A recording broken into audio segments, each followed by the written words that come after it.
a baby. When? I don't know, 9 months from now. Isn't that standard? No, when did it happen? The summer. A summer baby. It's hard to say. Boy or girl? I know you can't know, but... Does he know? Do you have a guess? Whoever the he is. No. But Yes? I think You should tell him. it's a boy. That will be interesting. Why a boy? If you had a choice, I will tell him.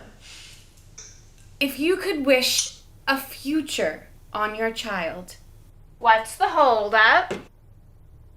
what path would you give for them to move through this world? The path of a woman? Or A man. A man has a right to know. But that Baby is girl just things it. are so cute, though.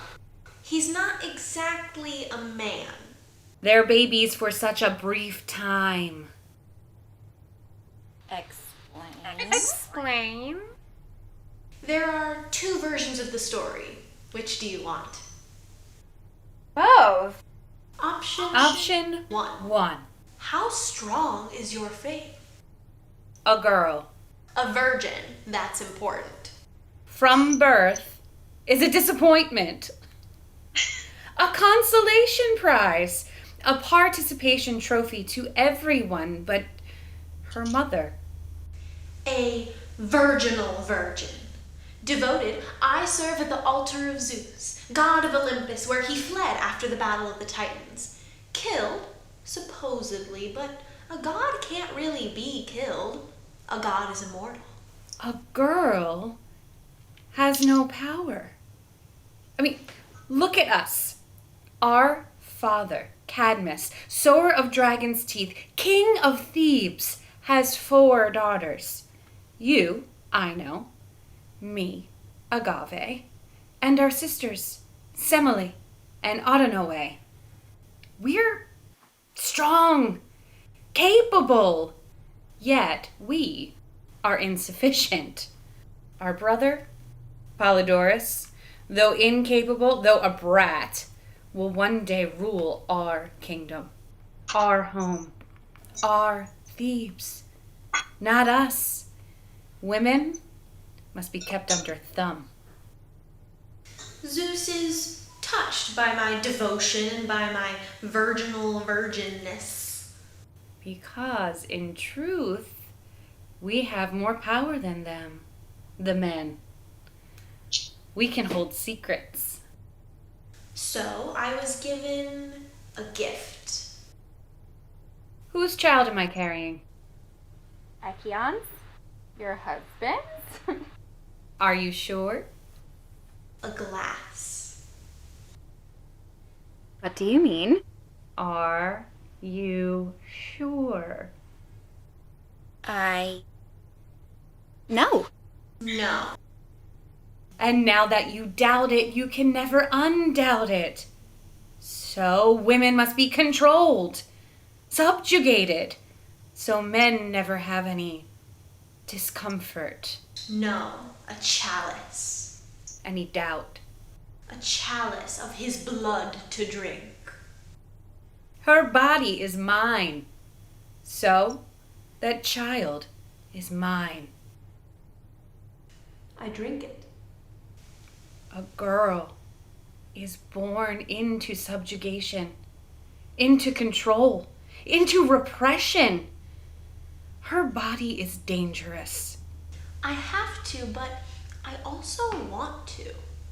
So it's commodified and kept under thumb. What does it taste like? What do you think it tasted like? Wine. Really good wine. Like your first sip of really good wine. It tasted like fruit punch.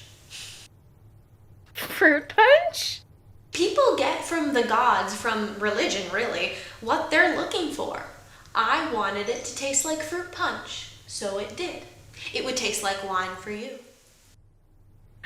Fruit punch. As I swallowed his blood, his seed took hold in me, rooted itself in my womb.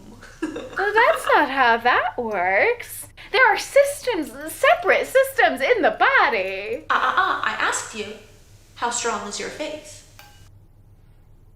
Strong, I think. Good.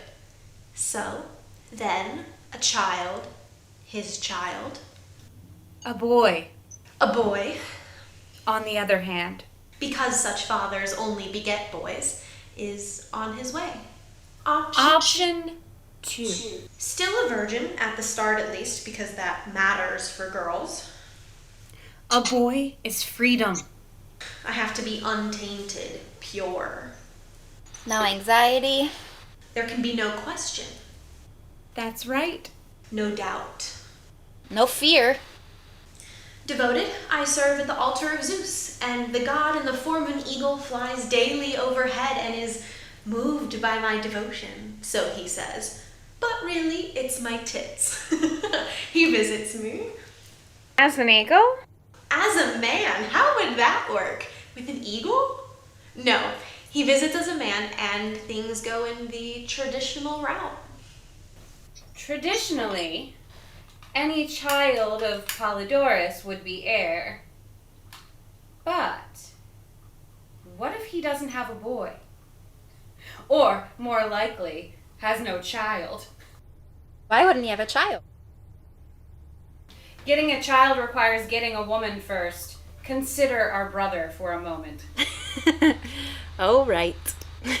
So, my son A son. will be heir. The child of a god. One day, king of Thebes. A bastard? A prince? No. Yes. No one will believe the story. My story. No one believes women. He will know privilege. Well, there's two stories. That's confusing. And I will do my best to raise him to be a better sort of man. But my husband and our father will undermine me with their good intentions and their pride and their joy. There are far more than two, but the others come from Eastern countries, so they'll always be dismissed. And I know I will wonder in my child. But that love will allow our men to do their damage. Pick one. The true one. Just tell that one. It's hard not to spoil a baby. But which one is the true one? Oh, I know which one will stick. It will be option 1, the virginal virgin one. It's hard to remember that boys are not babies. The one where I have barely any autonomy. That young men and men are not babies. The one where I am selected for my devotion and not for my tits, which are great, and I know it, which is likely part of the problem with that version. Self-possession is only a worthy quality in men. In women, it's considered arrogance and sluttishness. Such a woman couldn't be considered to bear the child of God. Are you sure you would rather have a boy? The one where I'm visited by the power of God as God, not God as man. So chaste. The blood drinking will stick around with that version too, but it will come later in the story. Absolutely. It's too deliciously sensational to lose altogether, but the blood will taste like wine, just as you called it, because that's more universal than fruit punch. Haven't you been listening? Which is bullshit, because fruit punch is delicious, but I suppose it doesn't feel as sacred-y. Our sister, Emily. Agave, Is also, is also expecting. Expecting what? a child. Of course. How do you know?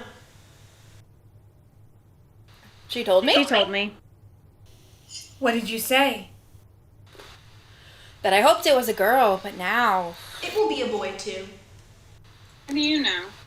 It's Agave. Her womb is made of iron. She's a child. An inhospitable environment for the more fun sex. She is very much not a child, big sister. Be kind. There was finally something that was going to be mine. She must be thrilled. This is yours. We're all thrilled. Or we should be. Something I didn't have to share with any of you. She's been married 5 years and nothing. I thought you liked sharing. Until now. What a blessing. I know. A shared baby shower could be so cute though, right? Right? I'm not going to pretend to have feelings that I don't have just because you consider it more polite, Otanoe. This is still yours. Semele. Family. What? This is going to make things harder for me. Does she know who the father is? She doesn't know. You know I'm right. No, she knows. It's just confusing. She's having a Prince of Thieves. I'm having the competition. Confusing? How? Well, it's either a man eagle or... Well, this wise talk. Who suddenly gave you a crystal ball, my baby sister? God. When the god suddenly enters your body, you're speaking the future. God. Oh, little one.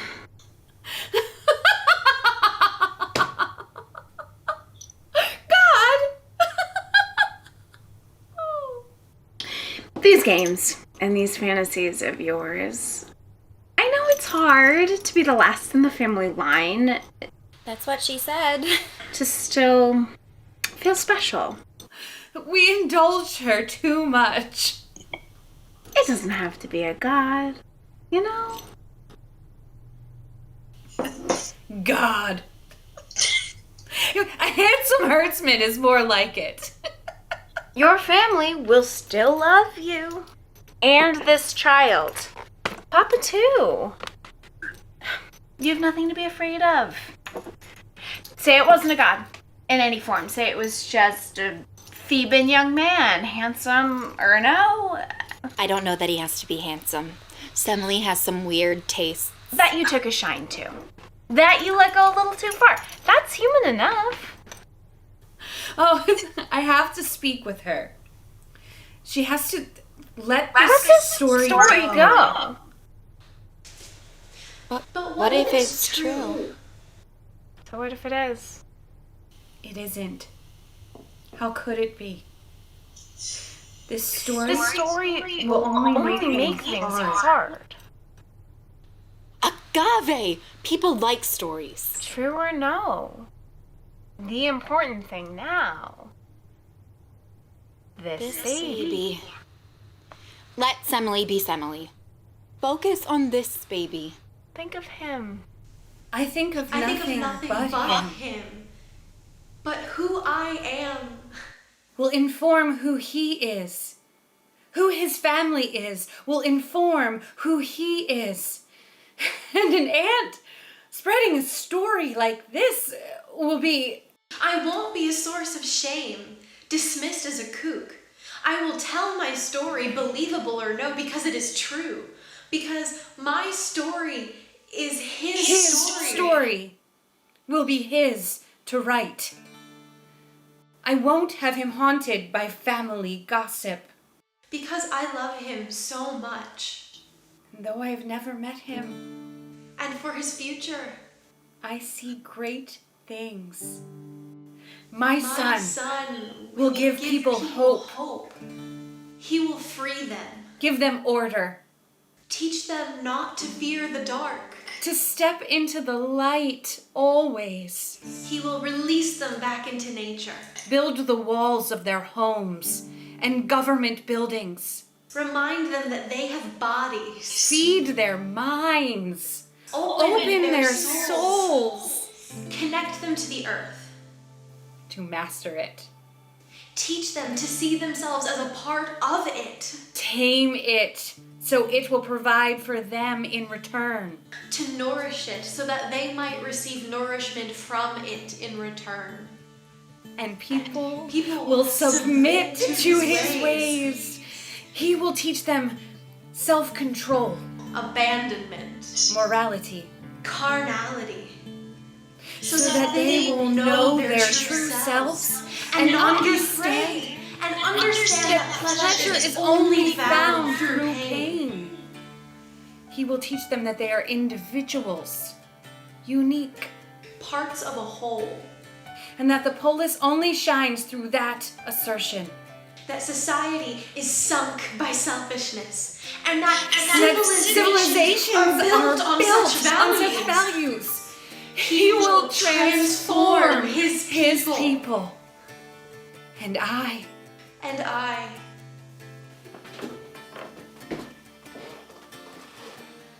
You? will tear apart his enemies. I Will rip them with my teeth. Tear them with my naked hands. will Act the mother huntress and kill the opposing lion. I will shimmer into fire. What do you What do mean? you mean? I don't know. It's a metaphor. But it will happen.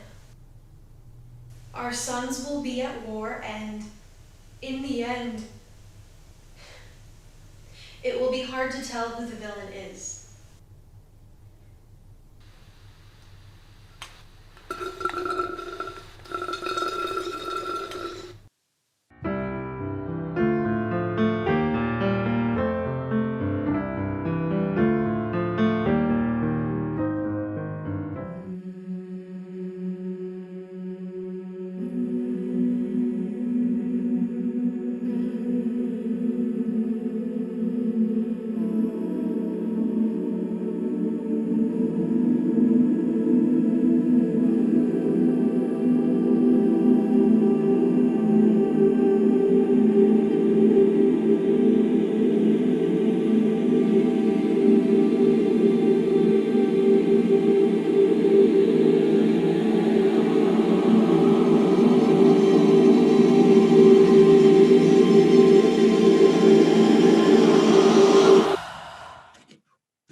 Hate that.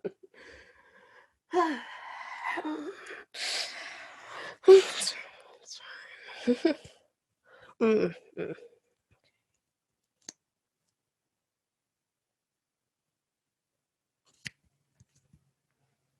Mm. Mm, mm.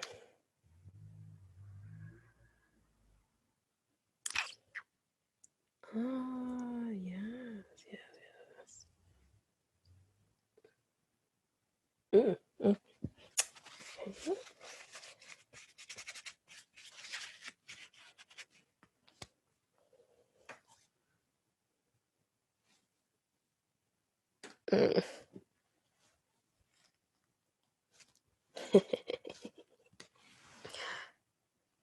Mm.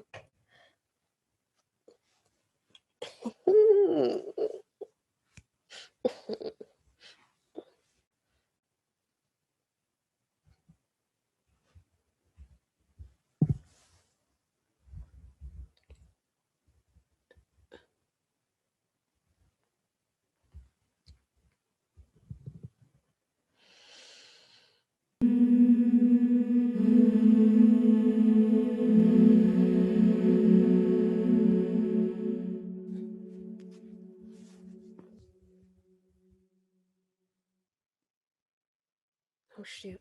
Oh.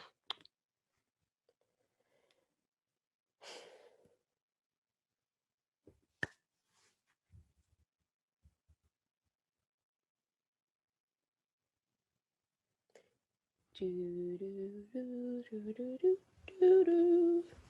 Do, do, do, do, do, do, do. Mm, mm.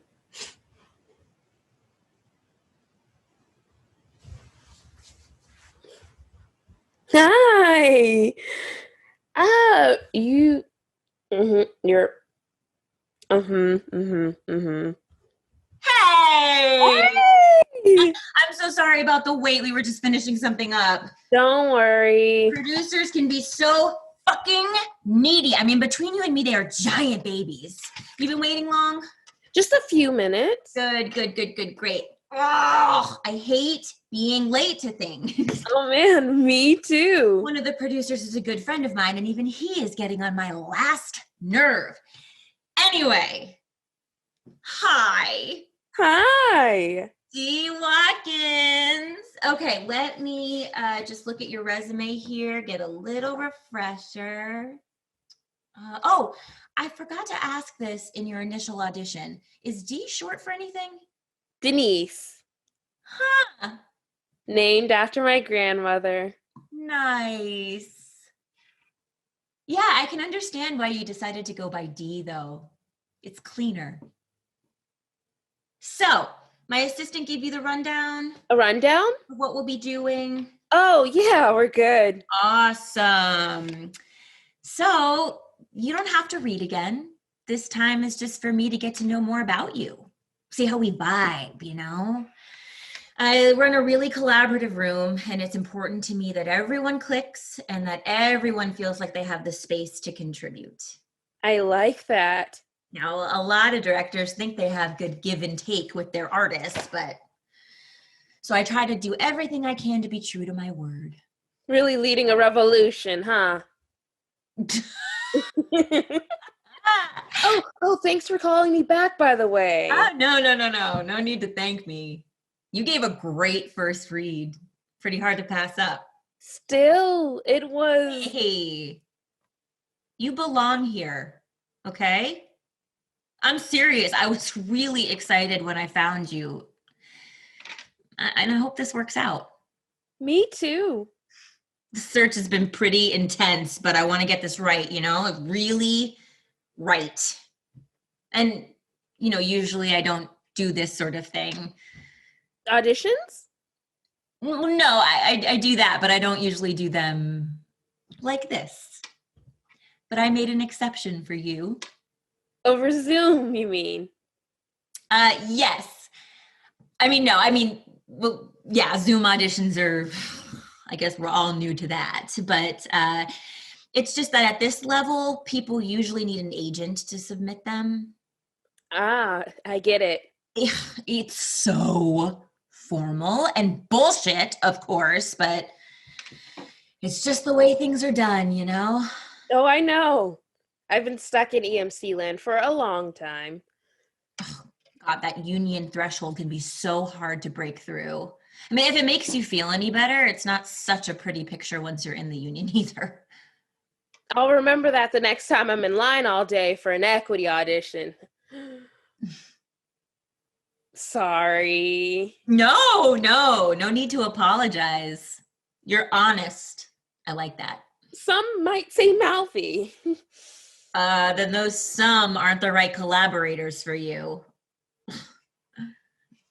So, if you don't usually see non-equity, then why me? I mean, I'm flattered, don't get it twisted, but I'm curious. I love that. Always feel like you can ask me questions. You totally can. Anyway, there's just something about you. I've got an instinct about these things. And you've got a great look. Really perfect for this. I've been working with the same people for a while now. I like to have a strong bond and relationship with my collaborators, but it's time for some new blood. And with the show getting picked up, it's really important that we bring things to the next level. I get that. Have you got everyone cast, or? This part is my only missing puzzle piece, but like from one of those really impossible 5,000 piece puzzles that's just like color gradients. The rest of the original cast is coming along, so. It was just the leading role that was vacant. I feel like I need to be honest about something. Just full transparency. The actor playing Iris bowed out before the transfer, but that happens. Why'd she leave? If that's okay to ask. Totally. We had some creative differences in the end, and I think the rest is really Mia's story to tell. But the long and short of it is she had some personal stuff to deal with. It wasn't the right time for her to take on a project of this size. And it was for the best, really. I mean, she was great, just not quite what we needed at this stage. And you're good with the timing? We're aiming to work in the new Iris starting next week. That's quick. Yeah, well, this business, we move fast. I can make it work. Great. And were you able to see the first run? I didn't get a chance. The restaurant where I work is constantly understaffed. Yeah, and the ticket price wasn't great either, huh? Well, yeah, that too. That's pretty much what I was just fighting with the producers about just now. I want them to make a ticketing policy that opens the door for more people to see this show, and not just through the lottery. Seth, he's one of the producers. He is the only one who's in my corner. That's what's really got me bummed about moving the show. These Broadway prices are such a crime, and off-Broadway really isn't any better. You know that. You'd probably need 2 more jobs to afford a regular price ticket, yeah? Sorry. There I go, making assumptions. It's just like, I used to work in restaurants and I would never want to go back. Right. Let's just say it would be a really nice one-time only birthday and Christmas gift to myself. And even then, I'd probably have to be way the hell back in the mezzanine. That fucking sucks. Yeah. I am trying to push to make things better. What the hell good am I if I don't use my influence to make sure it's not just like old white folks who see this thing? I think it's really important that POC get to see this show. Definitely. She's changing the game. She's paving the way. They've ruined so much, and she's going to take it back. She's going to take it all back. For women? For all of us. A trailblazer. A doer. A real go-getter. What will she do next? I can't wait to see what she'll do next. She's my hero. Me too. Me too. Fuck. What a director. What an artist. What an inspiration. Ilana. Alana. So, Dee, what drew you to this work? The play, or? Oh, the theater. That's a big question. Absolutely. I don't believe in wading through the small shit. Theater is about the biggest moments of our lives, especially Greek theater. Might as well get into it. I can't even remember the last time someone asked me that. I've always loved it. This might sound cliche, but it feels like home. And what does home mean? It's a place where you get to be you, where you can be ugly, vulnerable, wide open. You get to be that. Yes, exactly. No, I mean you get to be that. Oh, right. That's something I talk about with actors all the time. How it's important to say I statements so that you're not trying to get away from your own feelings. You're saying you instead of I is this tiny way that we shut ourselves out from our own lives. A professor in an undergrad acting class taught me that when I was 18, and it rocked my world. What are you thinking about? I think it's also about not putting your shit on someone else. Like, if I use you instead of I, then I don't have to take on the truth of what I'm saying. Someone else is holding it for me. Huh. I like that. God, I love smart actors. I wish there were more like you.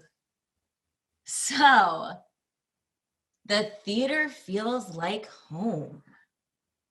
And why is that important to you? Home is really hard to find. You're still looking for yours. It's like, You've never known what home is. No, that's not it.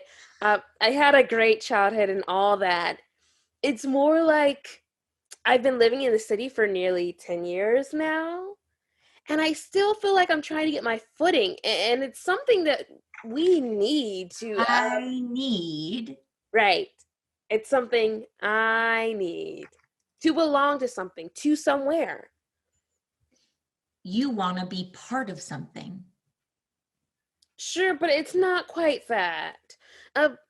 It's a need to feel grounded. I want to be rooted in myself, and theater helps me do that. And it's where I get to be wild. Every time I become a character, I find something new about myself, and that takes me closer to who I'm meant to be. I think that's connected to what Iris wants too. Oh, tell me more about that. Because she's a messenger for the gods. She can't be part of the sea or the sky. So she can't stay still, can't settle into her own. I feel that. And people look at her all the time. She's this great beauty, right? But do they really see her? What do you mean? She's a rainbow, so her function is to bring joy to other people when they look at her. But rainbows are transparent. Like, if you flew into the sky straight at a rainbow, eventually it would disappear. The closer you got to it, the less you would see. Whatever she holds inside, no one can get to it.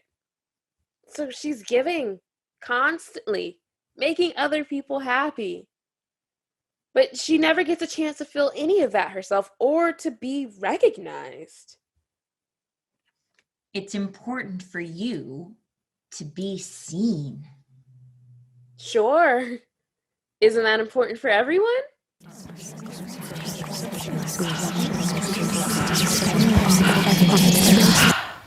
Have you ever played a role like Iris before? Something as big as her? It's okay if you haven't. It's a once-in-a-lifetime role. That's not what I asked. I got to play some big parts in undergrad, and I've been the ingenue a few times in some very DIY Shakespeare productions, but nothing like this. Iris is a dream role.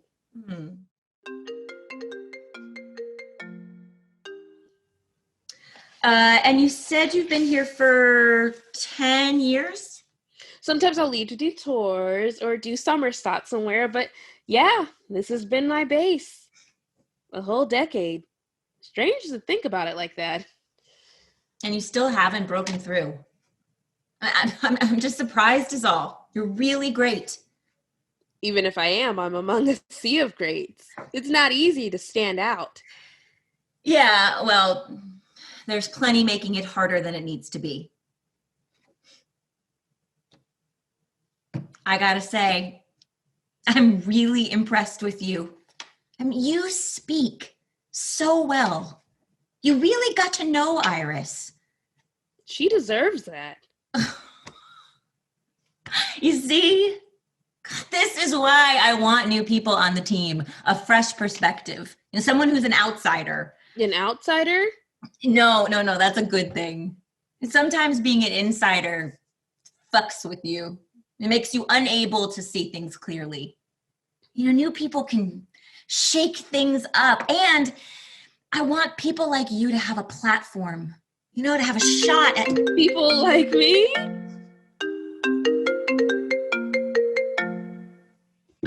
Yes. Someone like you who can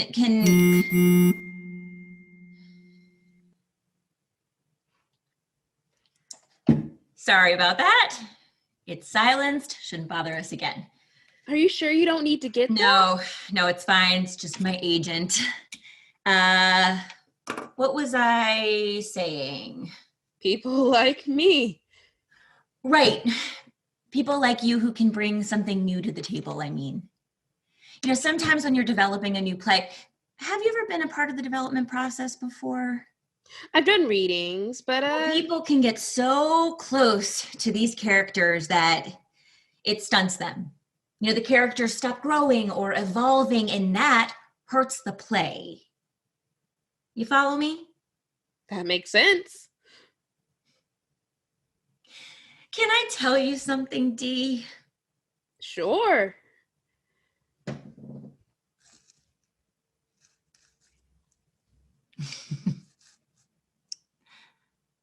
I love this play.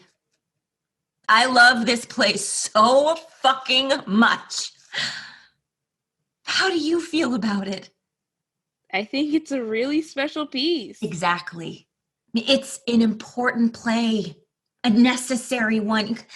I know I can be pushy, but I am like that because a play like this needs a full-throated effort. People need to see it, but they need to see it in its best, truest form. Where this piece was in the workshop, it was great. That's why producers believe in it. That's why they're giving us more money to give it a bigger audience. But we need the world to believe in it too. If they can't feel it in their bones, we haven't done our jobs. There is a lot of pressure for this to be the next big hit, and I don't mind being honest about how much that freaks me out. So we need to do better than great. And to do that, we've got to skim off another layer, peel back whatever is holding the show back. People, this play, it's still looking to find itself. What was the word you used? The root. I think that you can help me find its root. What do you say? You want to do that? I'd love to. You want in? Yes, absolutely. Wow. Thank you. No, believe me, it should be me thanking you.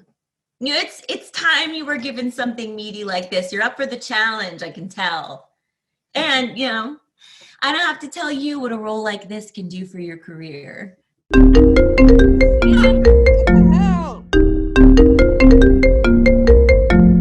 on, Dee. I'm so sorry. Just 1 second, okay?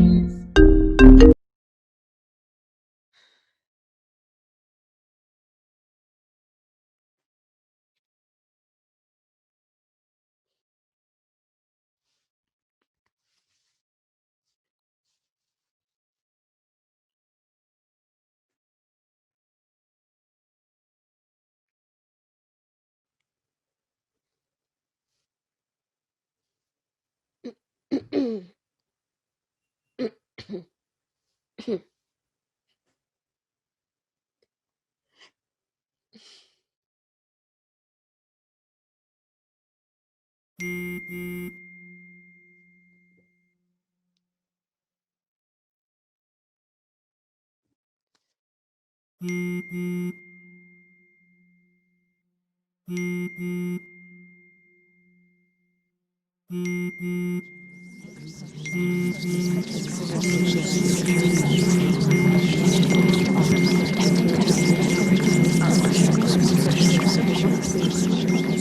you see it? Which article did you read? What the fuck? What the fuck? How dare they do that to her? Do you think it's true? Of course it's true. Okay, but how do you know? Why did you even ask that? I just want to be sure. Allegations like this pop up all the time. You're being obtuse. You're being a moron. I'm just saying. I've heard she plays the victim a lot. What an asshole. There's no way that woman is faking. It's true. It's all true. She was so brave to step forward. She put herself out there. It can't be for nothing. What are we going to do now? We have to do something. They can't get away with this. They won't get away with this. Has Alana responded yet? Do you think she will? I think she said enough. I'm not interested in hearing from her. What about an apology? Who cares about her apologies? They're hollow. Lip service. Empty words. No, an apology would be good. She's not who I thought she was. Not who I thought she was. Not who I thought she was.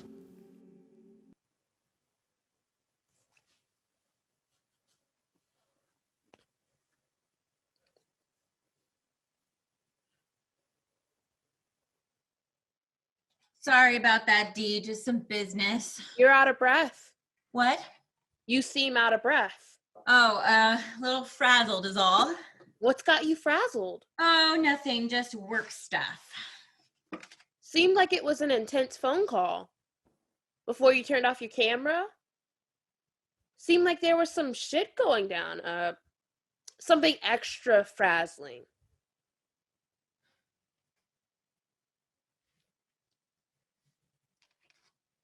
What did you see? Does it matter? It's all bad. Can you let me explain? I don't know what needs to be explained. It seems pretty clear to me. I think if you just let me walk you through everything. I heard plenty. Okay, no, hang on. What is it you think you heard? You weren't looking for new blood. This wasn't about bringing fresh eyes to the process. I do need new people. You didn't have creative differences. You shoved me out. Okay, yes, but it's more complicated than that. There's. So what is it then?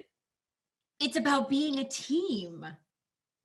About having the right team to move forward. She wasn't ready for that. As I said, her work wasn't ready for that. Really? Yes. Mia did great work during development, but there was a point where we stalled.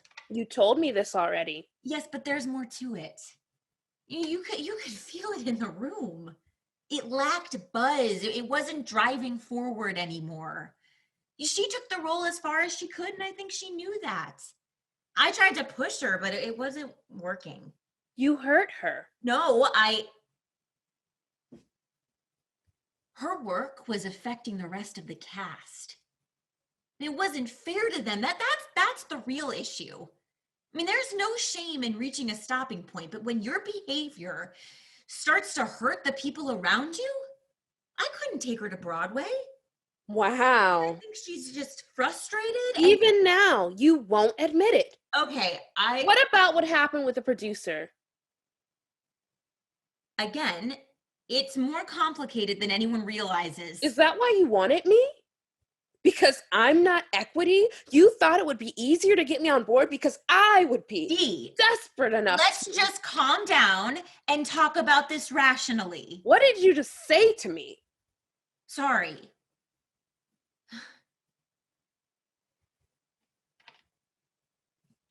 Things are just really intense. But I think we can work this out if you'll just let me walk you through everything. Will you let me do that? Okay. Mia and I have worked together for a long time, and she was my first choice for Iris.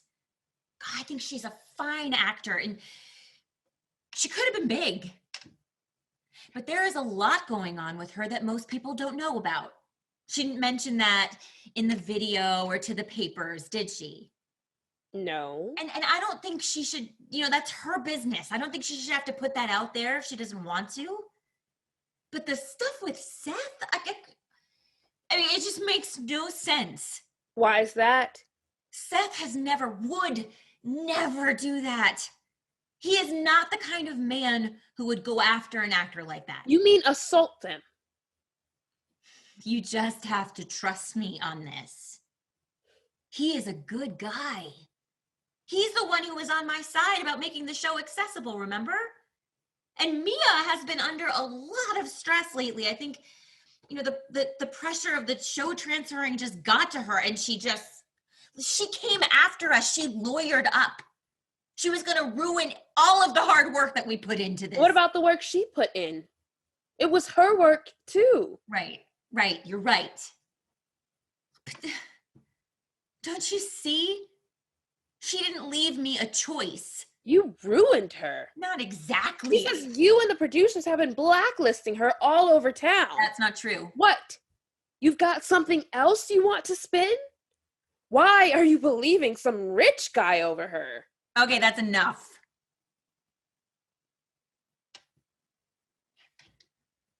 I appreciate you wanting to stand up for her. What can I say that would fix this? Dee, let me level with you. Mia is not going to be in this play. I'm sad about that. I really am. She's one of my closest friends. This whole thing hangs really heavy on me. Then you could have helped her. Why didn't you do something? Like I said, I didn't have a choice. I think you had plenty of choices.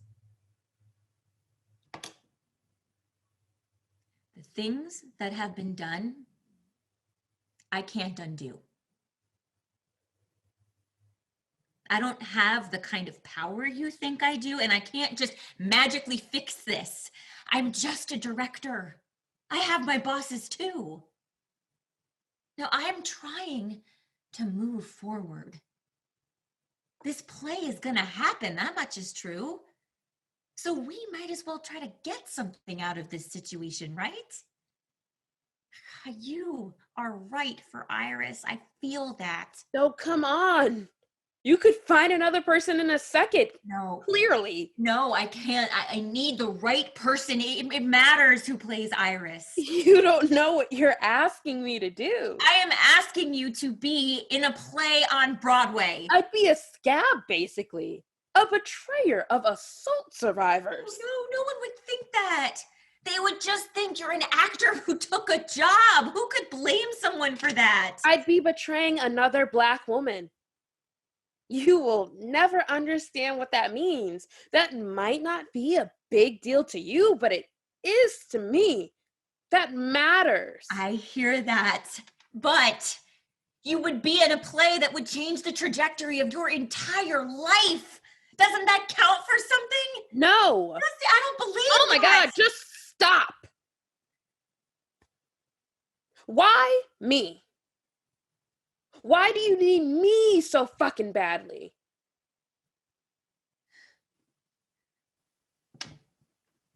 Everyone else said no. Everyone in my circle, I mean, they're friends with Mia. And shouldn't that tell you something? I just don't feel good about this. I'm saying no. You can save this play. You can help me fix this. I'm not a bad person, Dee, and I've worked so long and so hard on this play. I just want to see it work. Are you having a stroke or something? Be able to move on and blow over. Alana?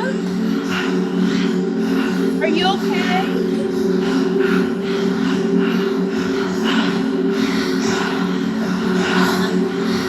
Please don't do that.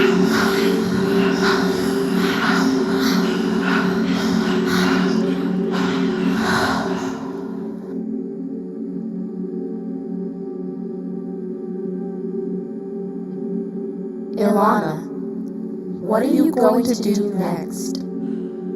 I'm going to write a public apology to Mia. Who are you? And what is it not going to be? Incredibly vague and unspecific.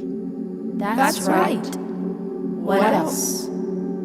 I'm going to tell the truth about Seth. Mia's not the only one who's told me what he's done to them. And?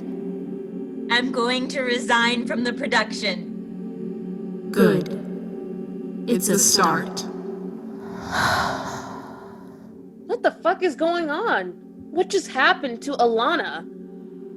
She chose a better path. Chose? Okay, maybe that doesn't matter. What happens now? We leave. Our work's done for now. And the play? There's a vacancy now. A space to fill. Iris. Something bigger. You want me to direct? The play. The movement. Both. Neither. Whatever you like.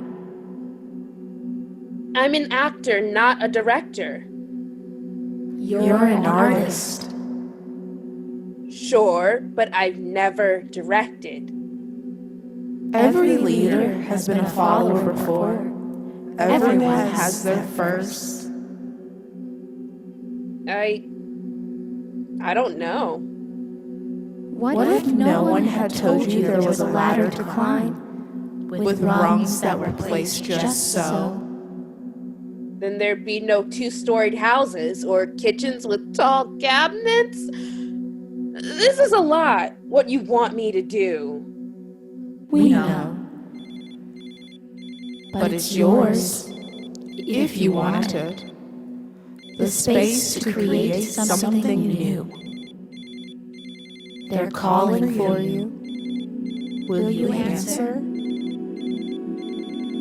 Do you hear them? Do you hear them singing? They are yours.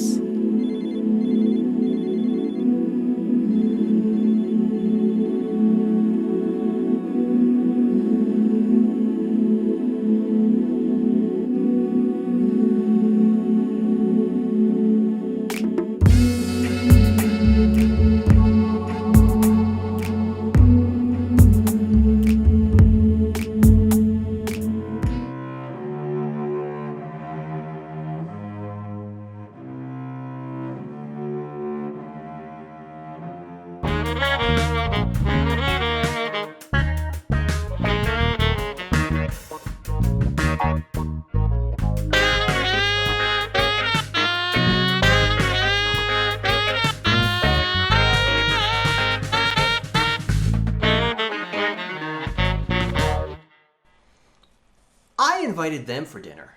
I had no choice in the matter. I had to.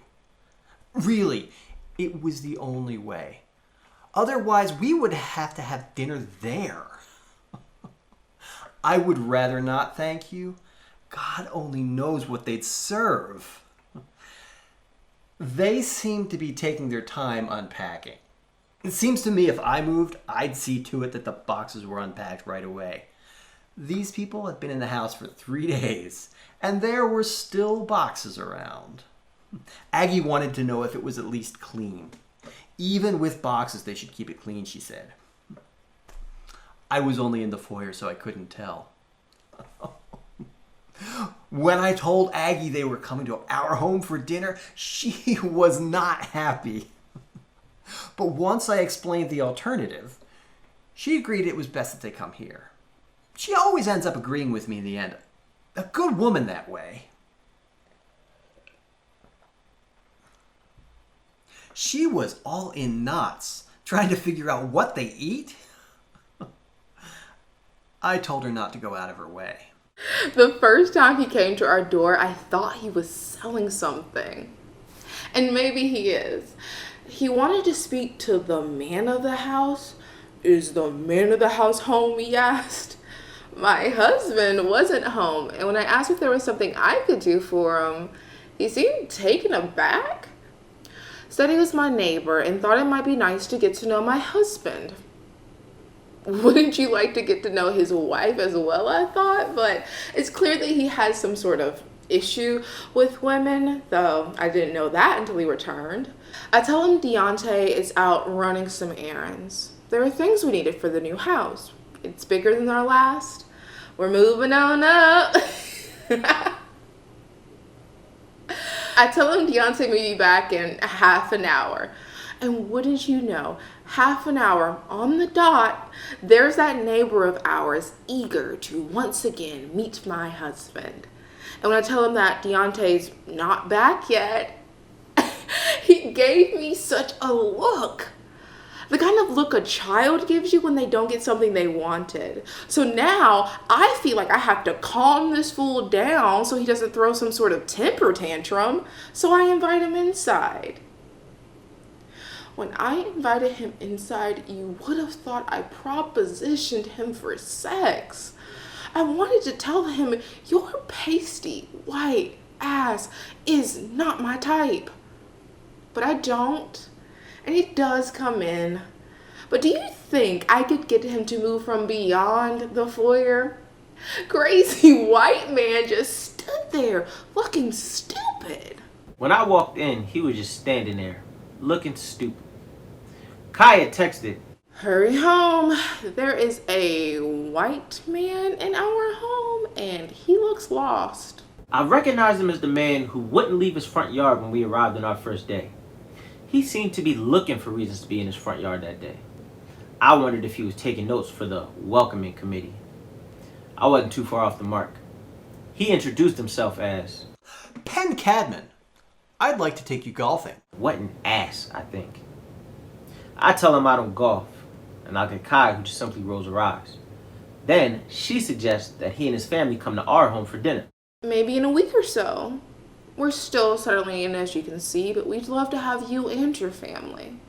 But then he says, No. Why don't you come to my home for dinner? My wife would be happy to have you. I know damn well that if I invited someone into our home without consulting her first, I would never hear the end of it. I tell him that's nice of him and understand if he might want to consult with his wife first. But no, he assures us that she loves to play hostess and then suggests that we come over the next night. I look at KHAI, who looks at me and simply shrugs her shoulders, and well, here we are. Here we are.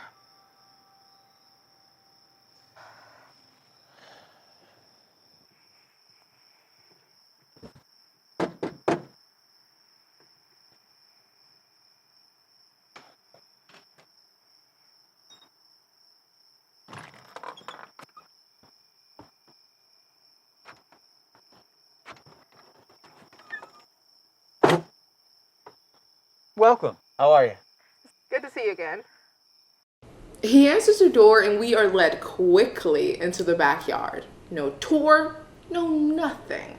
But not before DIONTE hands him the bottle of wine that we bought. We couldn't come empty-handed. I'm distracted, not only by the brisk manner in which we are led to the backyard, but also the garden flag. It's unexpected with ancient Greek figurines.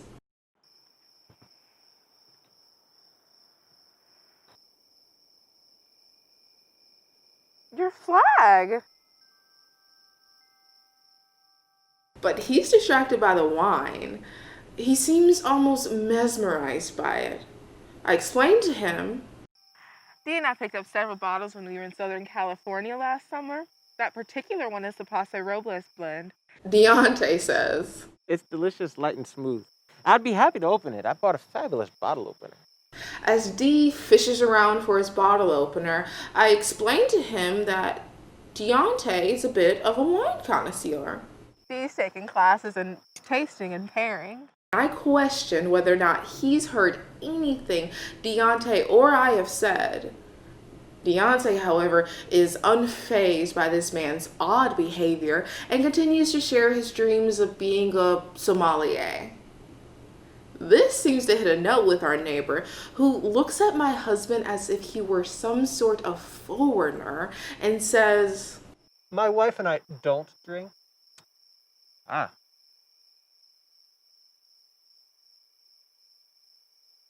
DIONTE says, and I can tell that he's as put off as I am by the look that this neighbor of ours has given him. It's not a friendly look, but it's not a look to cause alarm either.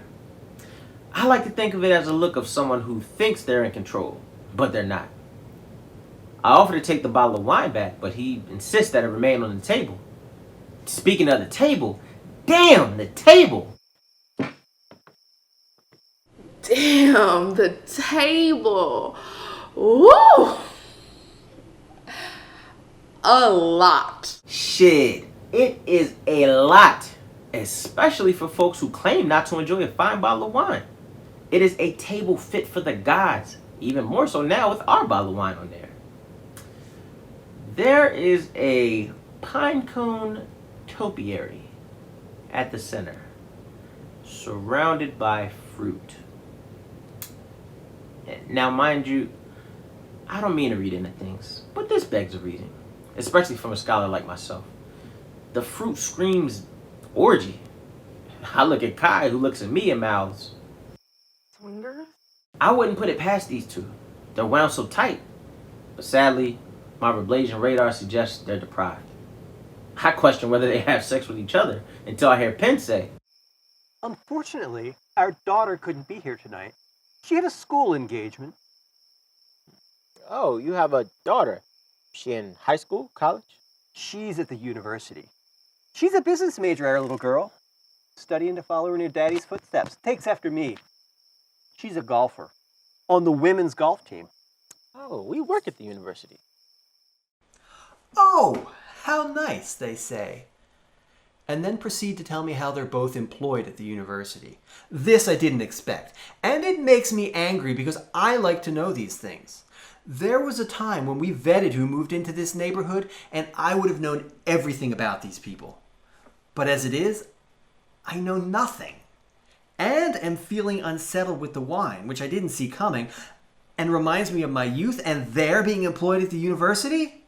Oh, I say. In what capacity? I'm expecting African studies or some sort of nonsense like that, but instead I get... I'm an English professor with the focus in Roublé. And I coach women's lacrosse. That's how we met. Lacrosse. We both played. I also teach a class in the classes department. I had asked you about your garden flag earlier. Are you a classicist? To which he responds, not so pleasantly. A what? A classicist. Do you like the ancient Greek? Do I like the ancient Greeks? Do I like the ancient Greeks? I don't know what to do with these people. I don't know who Rabelais is. I don't know what a classicist is. And it feels like they're out to try to make a fool of me. But I hold my own. I won't be made a fool of. So I explained to the woman that yes, I do like the ancient Greeks. My favorite is Oedipus. Now there was a guy. He was a great king helping to rid thieves of the Sphinx and a plague. A wonderful king. I'm pleased with my knowledge of Oedipus. But then she has the audacity to question me. Really? You think he was a great king? I look at her and notice for the first time that she is far too pretty. Her top is cut far too low, revealing too much cleavage, if you ask me. It's pretty. The top. But my Aggie would never wear a top like that. She's a good woman. Modest, conservative. These people? I look at him, DIONTE, and realize he is quite muscular. He's wearing a suede vest and his shirt is tight against his muscles. I hear the woman again asking about Oedipus, and I try to change the subject. I wonder what's keeping Aggie. I'm happy to go see if she needs any help. I wonder if that's a good idea. I don't know how Aggie would feel about it. But before I can respond, she's up and at the door. I watch the door close behind her, and now I'm left with him.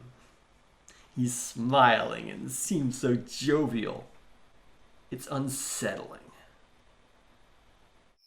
Your wife doesn't seem to be much of a fan of Oedipus. Thinking as a man, he'll side with me, but he says... Well, he was a pretty terrible king. I mean, he did kill his father, sleep with his mother, father 4 children with her, and bring a far worse plague and fate on the people of Thebes. Then again, Thebes had a history of terrible kings. He's laughing, and I can't tell if it's friendly or at my expense. I, of course, had forgotten all that about Oedipus. How did I forget that? This evening was not going as planned. I simply wanted to know who I was contending with these new neighbors. We used to vet people. We had a realtor who would do it for us. But then word got out and there were lawsuits. I don't see why people can't have more control over their neighborhoods.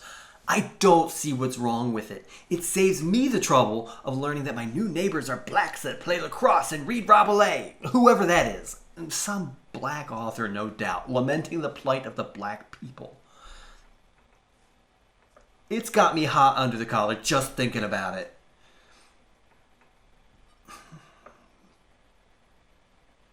But then I think of my daughter. My little girl. She's always been such a good girl and good with people and smart. I wish she were here now. I wouldn't look like a fool if she were here. But she had a lecture tonight. She loves to attend the lectures at school, and she has got the grades to show it. I use this as leverage. My daughter Kit is attending a lecture at the business school. She's studying finance. Interesting. I'm afraid I don't know all the various lectures held at the university. Just the ones in the School of Liberal Arts. I know there's a lecture this evening in the Gender Women Studies department. They brought in a highly respected scholar to talk about sexuality in the 21st century. He wrote a book called More Than Pansexuality, The Pansexual Deified. I would be there tonight if I weren't here. It fits nicely into my field of study. Pansexual? Pansexual? I wonder who these people are and what values they're bringing into my home. Yes, it is one of the many sexual identities being recognized and embraced today, at least among the younger folk. You're not talking about those trans people, are you? No, transgender is speaking of someone's gender identity. No, this is sexual identity. You know, heterosexual, homosexual, pansexual. He looks at me dumbfounded, as clearly I've thrown a wrench into his limited knowledge. So, I briefly explain. Pansexual is someone who's not interested in their partner's gender. They may partner with anyone, male, female, transgender, gender non-binary.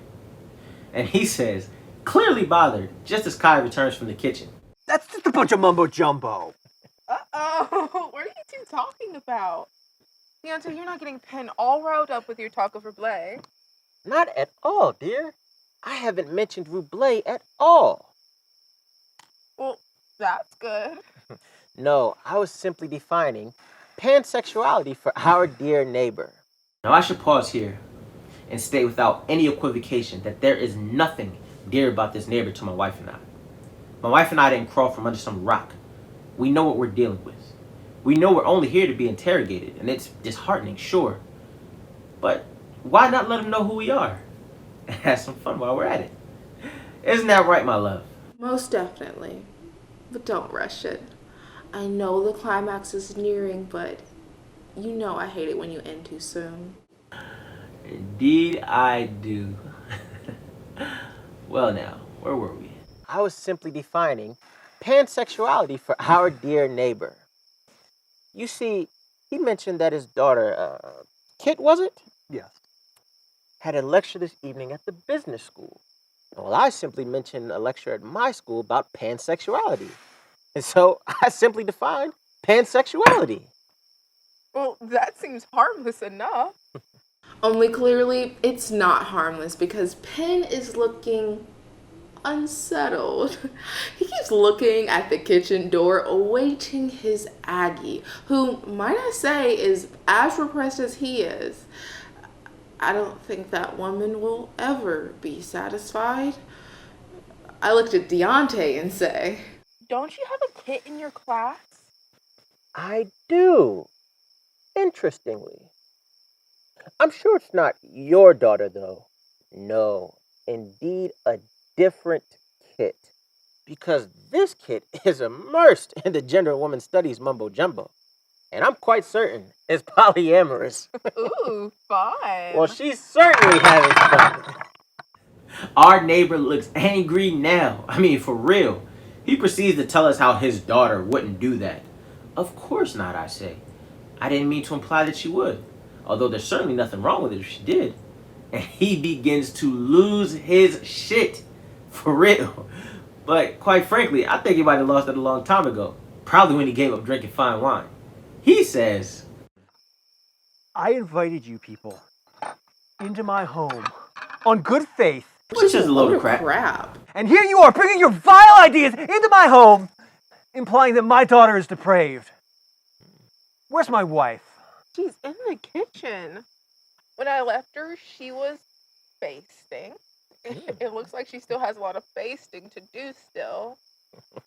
And clearly, we've upset you. And while it was not our intention to leave you unsettled in this manner, I'm wondering, Dee, if we should leave.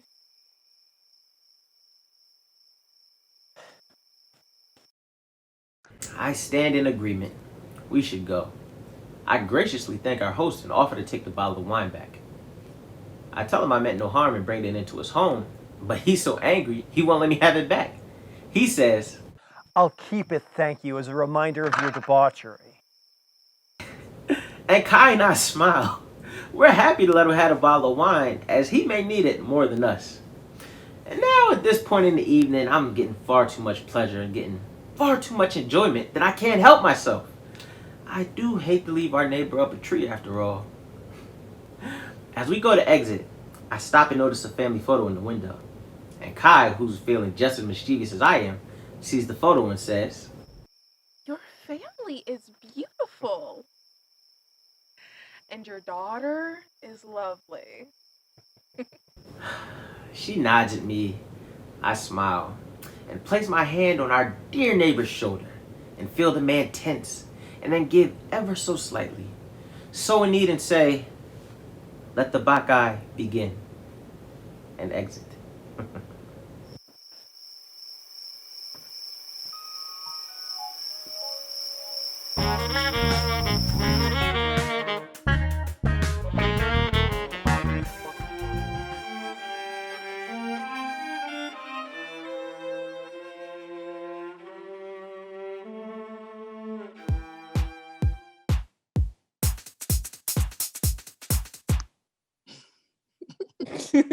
You hang up first. No, you. I'm gonna miss your face. You'll see it first thing tomorrow morning. You're not going on a run? Even if I do, I'll bring my phone. I love you. I love you too. You hang up first. Okay, lover. Where's the Eve meeting? I said that I wanted to. Why did they make you click it twice? Jesus. Bye, my.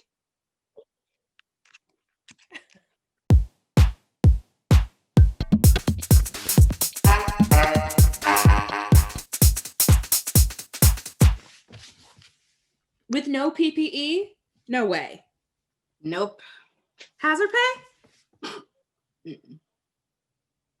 Wow, that's crazy. Or predictable. Or both.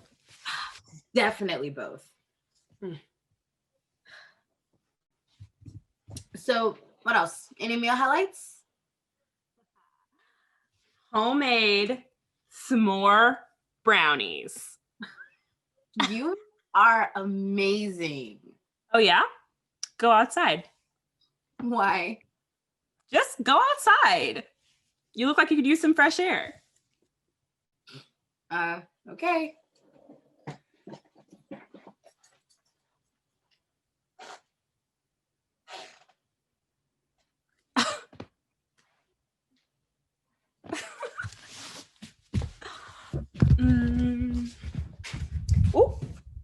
My boo started when we were younger.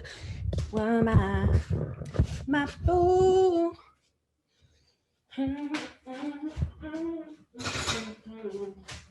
My boo. Do, do, do, do, do, do.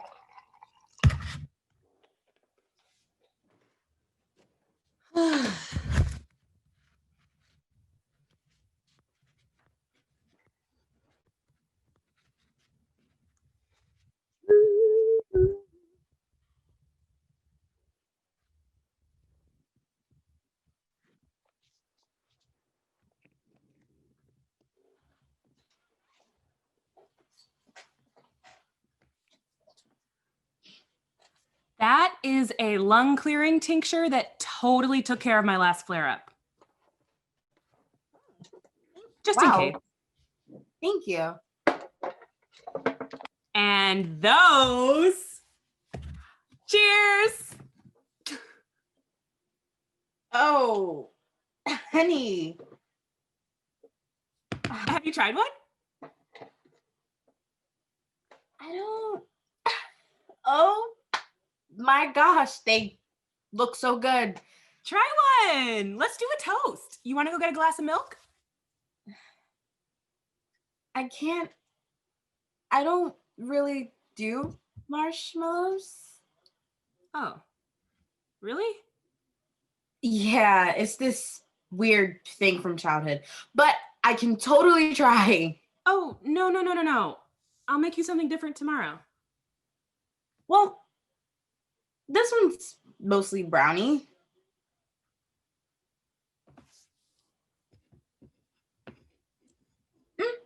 So, Mm-hmm.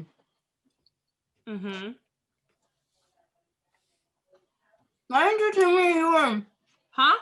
Your mouth is full of love. Why didn't you tell me that you were coming?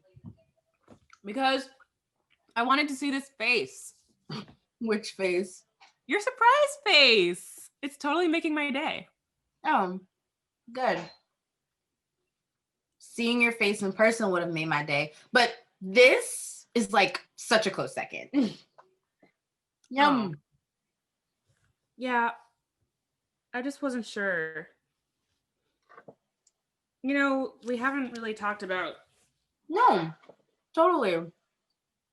And I wouldn't trust myself. Yeah, me neither. I just had to like eat your face off. Definitely. With a kiss. Exactly.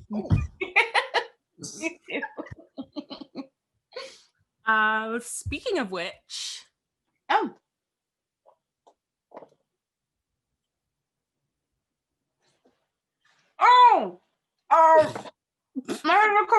Let me. My boo started when we were younger. You were my boo.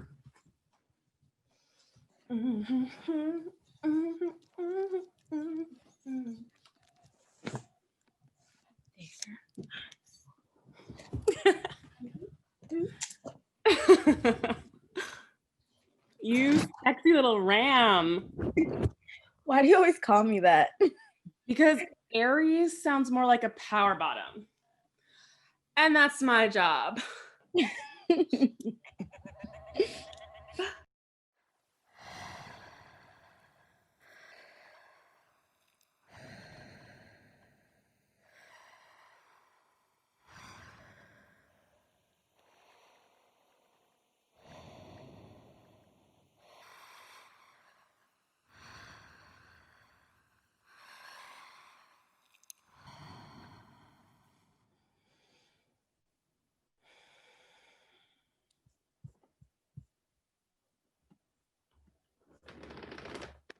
Feel anything? Not really. I might need to get you a stronger crystal. Or we're on Zoom. No, that shouldn't matter with. There's no such thing as time and space with this particular form of the practice. That's so cool. You're so cool.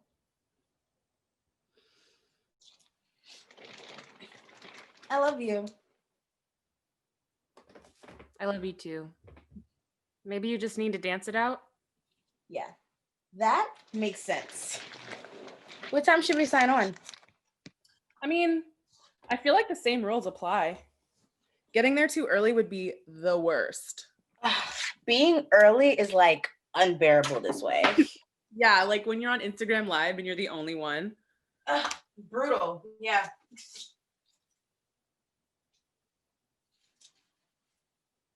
I love that shirt. You look so good in that shirt. Oh, thank you. Yeah, I guess it's my party shirt. Where's it from? Oh.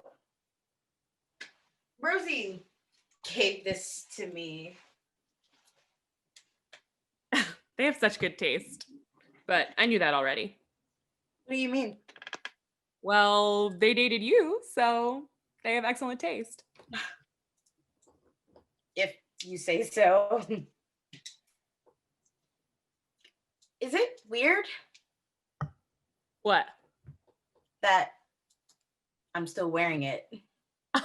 Girl, a good shirt is a good shirt. You're here with me now, right? Whatever here is, yeah. Thank you for doing this. Doing what? Convincing me to do something special?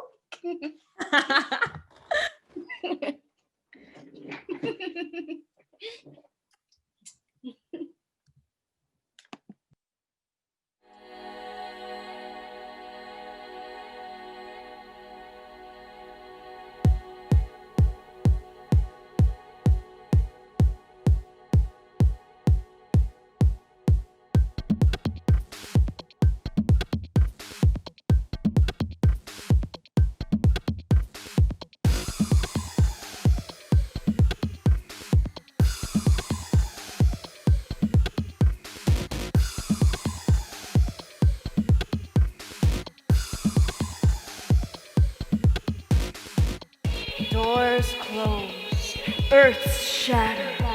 But I found a cherry seed in my pocket yesterday. On this embankment between worlds, we quickly come, only to expire, only to exhale. So dance.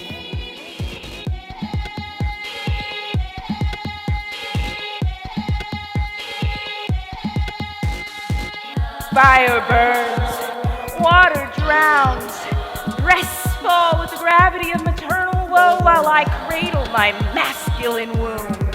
Click goes the mouse, hop goes the weasel. We are in a different dimension now, so dance!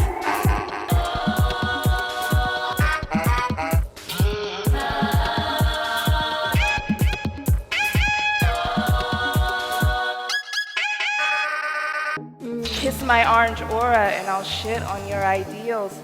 I'll fuck my way into your tie-dye dreams. We are only lavender for a short time.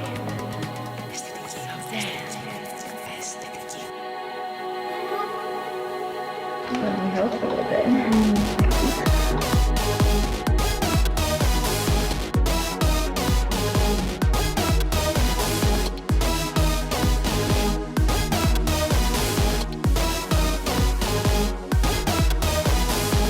Welcome, mortals! Make yourselves comfortable, but don't stay for too long. We are only as free as the cherry seed in my pocket. Show me your moves!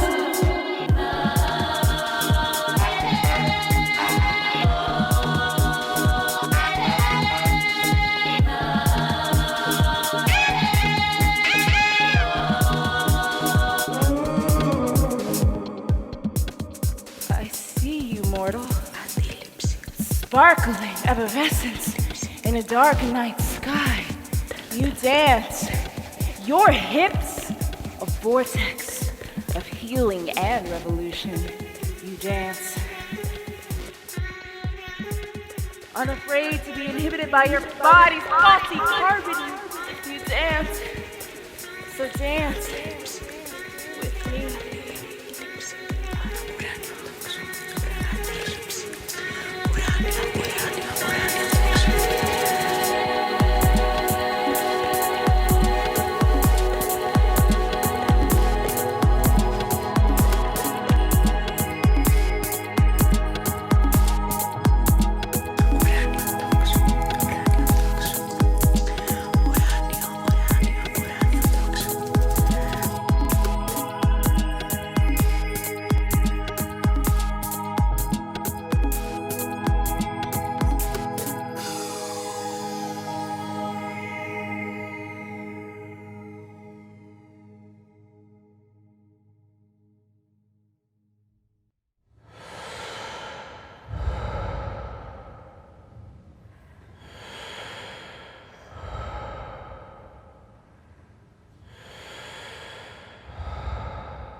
I guess my thing is that calling out call out culture, that's funny. Calling out call outs. The reason why I continue to defend it is because ultimately call out culture is the only power that the disempowered have left. And therefore I don't tolerate tone policing, you know? Yeah, sure. What do you think? I don't know. You don't know? Or maybe I don't care? Not sure. Oh. I mean, is call out culture one of the only tools the disempowered have left? Yeah. But maybe the disempowered don't need tools. Maybe they just need a different dimension. A different dimension. Yeah. Got it. Yeah, like they've been telling us for thousands of years to, I don't know, eat strawberries. Like our lives will be better, our problems will be solved by a beautiful plate of strawberries. But what if all this time, the secret's been that if you smash strawberries on your face and breast and run toward the sun at a 45-degree angle, you'll reach enlightenment. And they just never told us. Like, what prophet thought to themselves, fuck eating grapes, let me smash them under my feet and create the best beverage in history? You know? I think it's time for the dispossessed and disempowered to start thinking outside the box. Right. Like, you're only as free as the cherry seed in your pocket, you know? Yeah, and like, did you just quote DJ Dion? Yeah, I guess I did. You should totally come to their study group. It's so up your alley. I'm just pretty zoomed out. Understandable. Unless it's with you. Of course. Yeah. Sexy, sassy.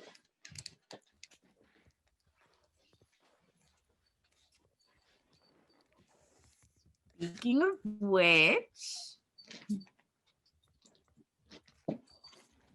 you wanna? Oh, Oh. Yeah. It's just that dildos, toys, screens, it all just feels like a distraction from claiming what we really want. Like, we should just claim it. Oh. So what did you want to claim? Well, sex. Like actual sex. Like flesh that is not my own. Yeah, I miss that too. But until it's safe, this isn't a bad... You just have to be patient. I'm just trying to embrace patience rather than tire myself out in this constant search for replacements. Fair enough. So, what do you want to do? Did you know there's a way to bring yourself to orgasm just by breathing? So we could breathe together. Huh. Or talk about colors. Are you stoned? A little. I like to smoke before study group. It makes me more open to the flow of ideas. Study groups today? Yeah, it's in like 5 minutes. Are you sure you don't want to come? You would make such an amazing breakout facilitator for the community trauma response group. I think I'm going to go for a run. Get some fresh air. I love you. Love you too.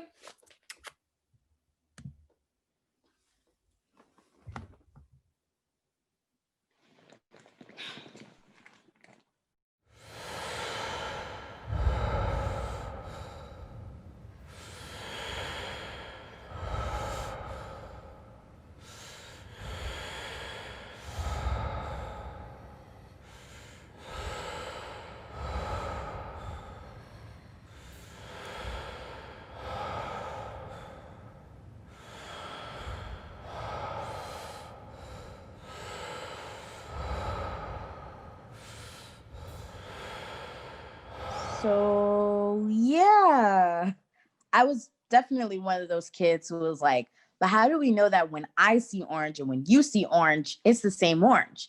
Like, maybe you think that purple is called orange and you're seeing some completely other reality. Yeah, that and the no marshmallows thing.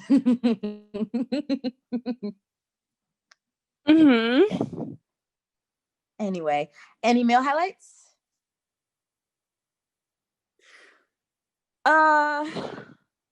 Meals, cooking. Oh, no. Cooking.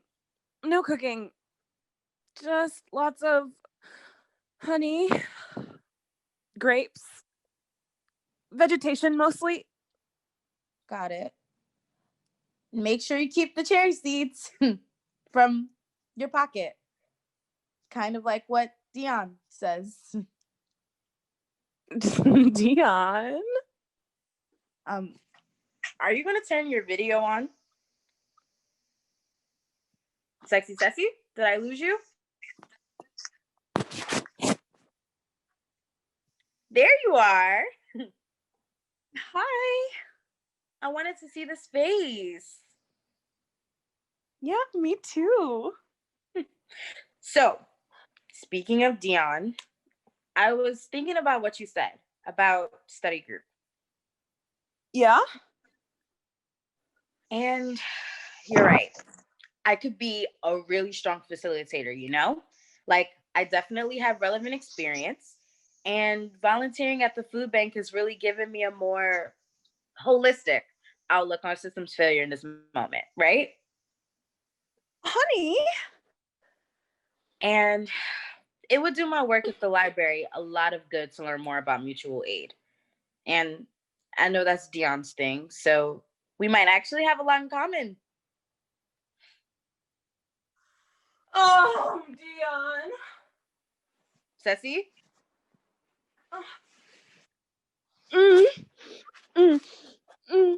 Cecily?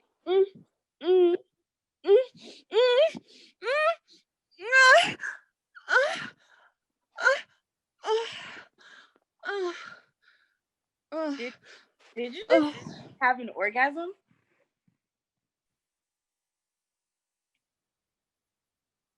Yeah, I think I did. I dig it. So, what happened to only other people's flesh? Oh, I still feel that way. Oh yeah? Will stripping suffice? Oh, it's just that Is someone over there? Can I call you back?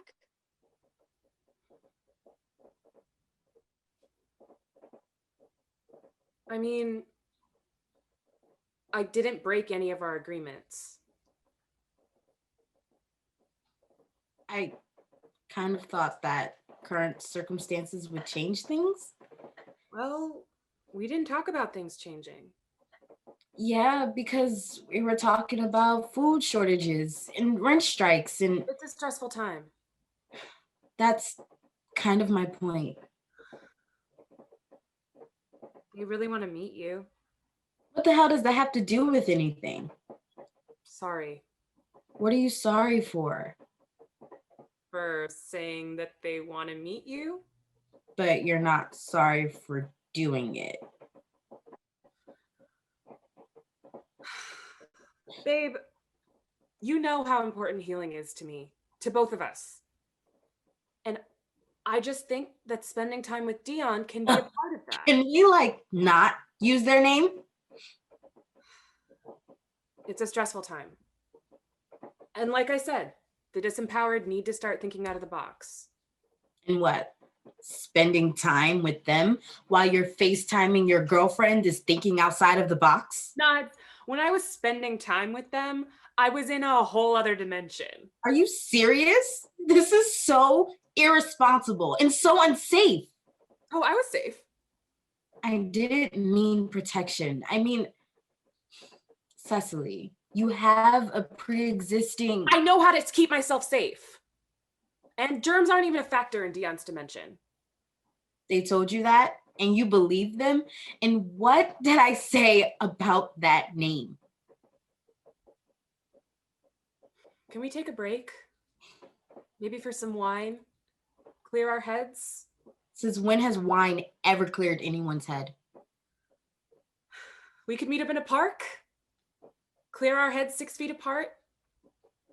That might offer something new for us. A new energy? I have to get up really early. It's the middle of the afternoon. Bye.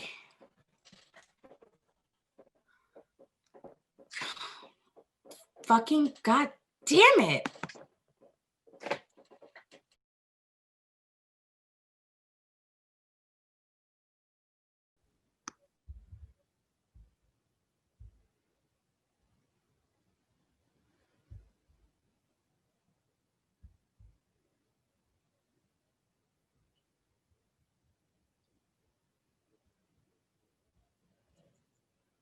Seriously?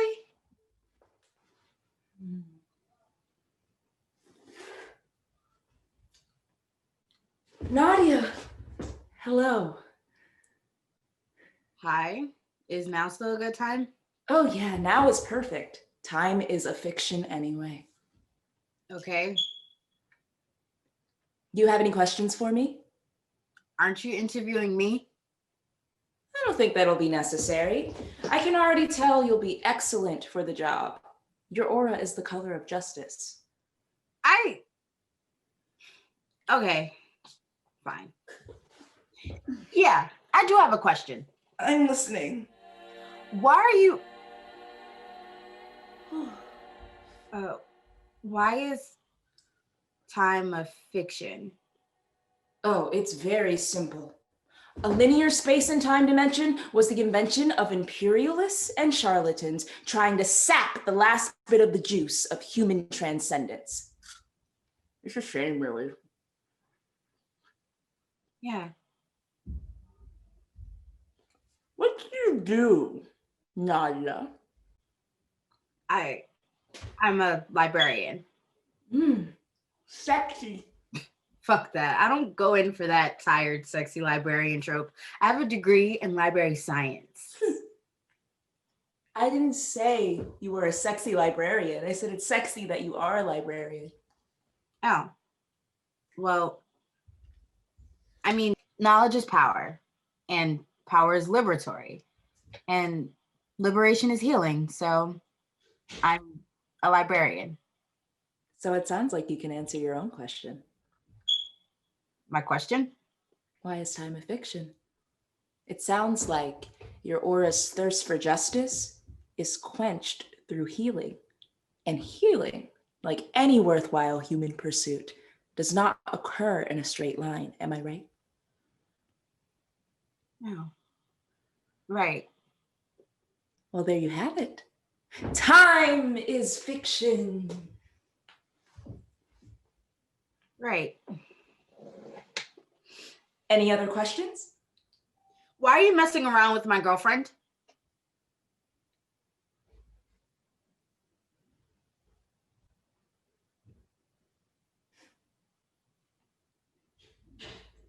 Hello? Yes, I'm here. I tend to space out whenever I hear people use terms of ownership. Sorry about that. What do you mean? Girlfriend? Okay, fine. Why are you messing around with Cecily? Nadia, I really do think you're a lovely person. No, you don't. You don't even know me. You're right. Well, I think Cecily is a lovely person. Yeah, you've been making that very clear. And I think they, like all mortals, deserve to indulge in a bit of dessert. So you're dessert? How humble. Well, Nadia, you're quite a dessert too. No, I'm not. People aren't desserts. Yes, they are. They are breakfast, lunch, and dinner too. You should grab a spoon. Do you drink, Nadia?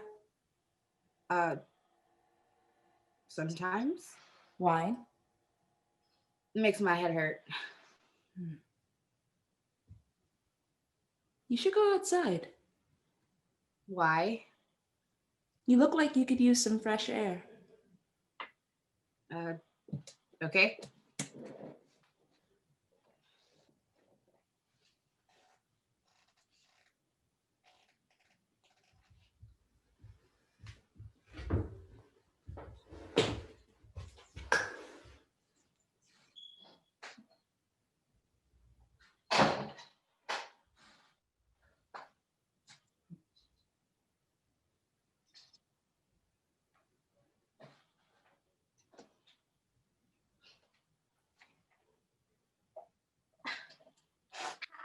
How did you know where I can tell by the color of your aura that this wine will work well for you. No headaches, just sumptuous, smooth, silky sips. It's a Monte Pulciano. A what? Monte Pulciano. Enjoy.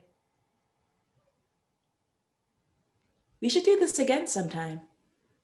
We can invite Sexy Ceci. How did you know that I called him?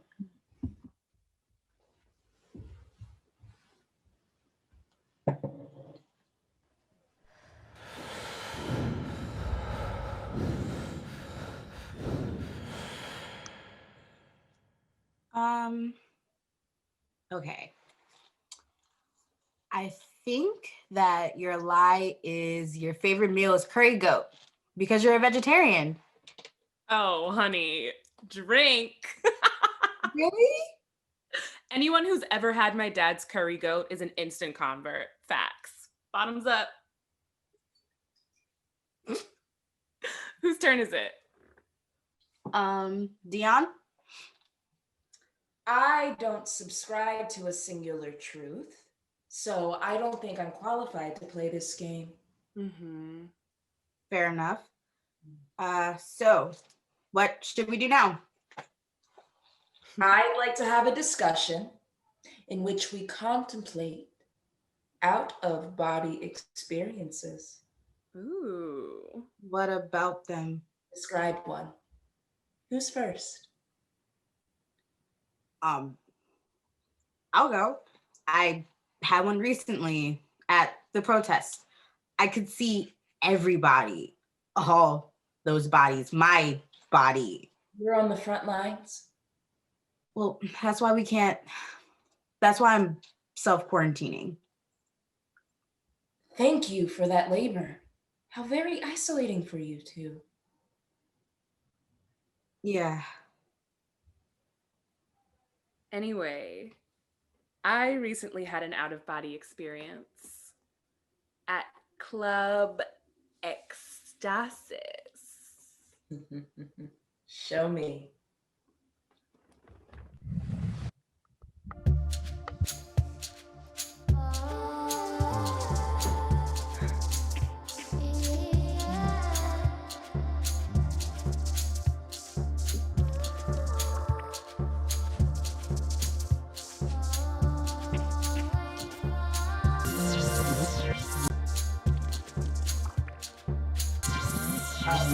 Stop!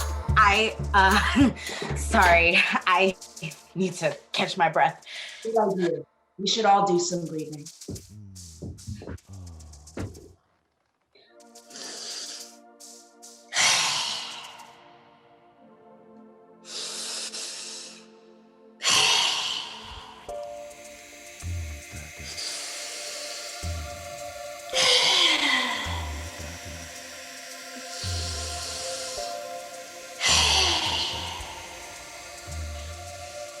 Feeling better? Yeah. Do you know why out-of-body experiences are so important? Tell us. It is the culmination of human possibility. Only through ecstasy can we reach the divine. Yeah. Show us. You want me to show you? I want you to make me feel the way I felt when you were... Licking. Sorry, Nadia. It's okay. Yes. When you were licking. Your petals. Yes. When you were licking my petals and I was sucking your salt. Much obliged.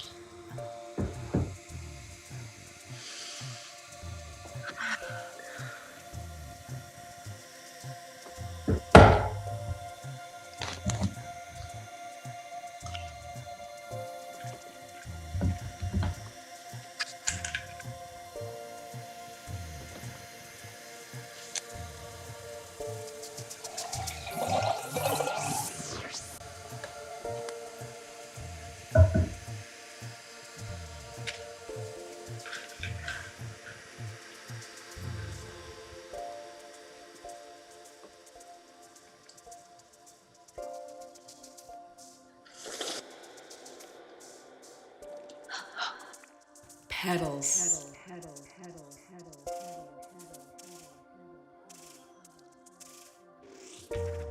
Salt.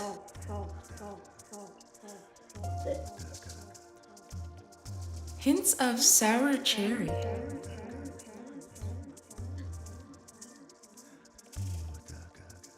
Soil. Skin.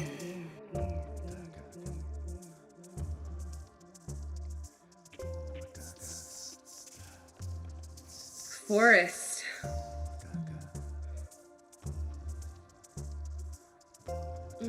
Truffles. Blackberry. Lips.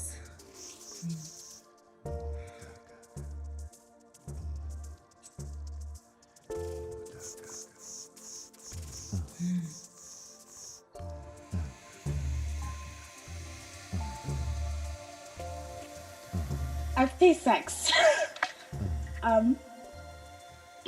Sex and the ocean. Wet kisses all over. Oh my god, I can't believe I'm... Your hand is on me, grabbing me like a rock climber on a mountain. I'm the mountain. I'm smooth and firm and alive. Your other hand is searching, knocking on my door. I open my door and I see a bouquet of your fresh fingers.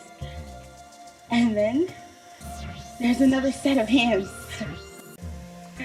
I am the ocean that you taste. My waves take, scream, kiss, howl, crash, eat, gnash, growl.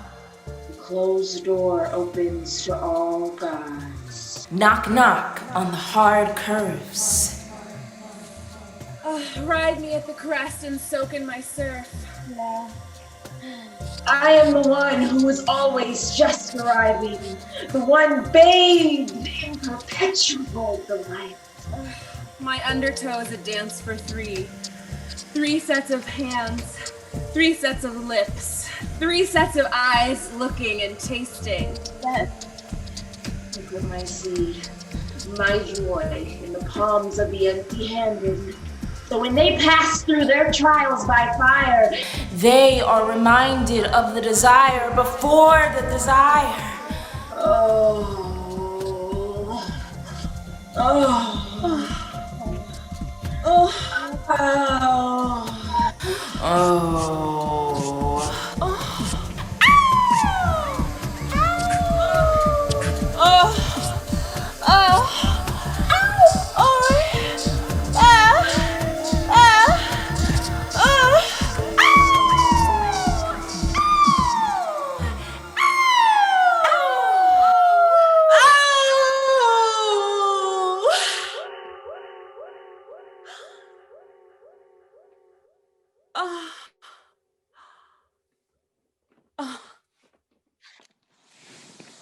Where'd they go? I don't know. Maybe they're having another out-of-body experience. Well, I just had an all my body experience. That was really special. Well, thank you for convincing me to do something special. Yeah, whatever. You started it. True. I love you. I love you too. And I'm sorry things have been... It's fine, honey. I know how important it was for you to go. To be there, to be part of it. I wish I could have gone. I wish that we didn't need tools. Just another dimension. Oh, that I know. That's just straight facts. But we're good. You're here with me now, right? Yes, I am. You going on a run tomorrow? Maybe. Or maybe we can meet at a park, 6 feet apart, breathe together. I think that would make me ecstatic.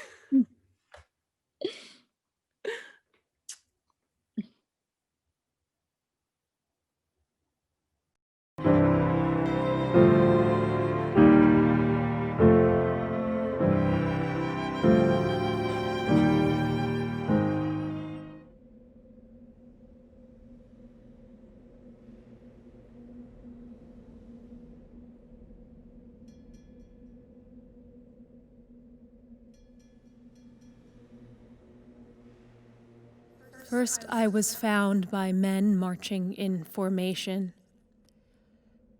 It was a long, slow walk, and I took it slowly. I killed a lion.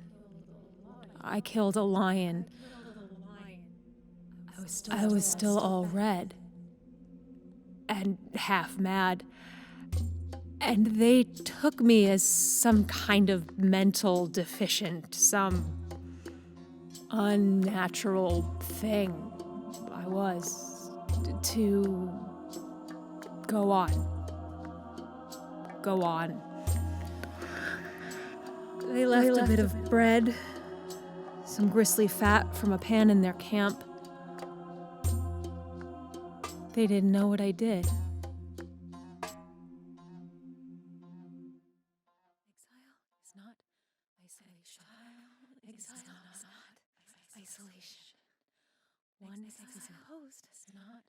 Exile is not isolation. One is imposed, the other is chosen. Wrote it on a slip of paper and keep it in my wallet. It's a tab to pull in times of distress.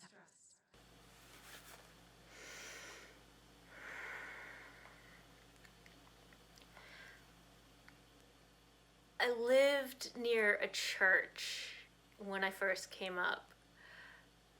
It was a small one-bedroom above a print shop whose Wi-Fi I stole. I became active in the church for something to do and would often carry the Sunday programs over from the print shop. The pastor would put a different Bible quote on the cover each week, and I would sometimes make suggestions that the pastor found distasteful.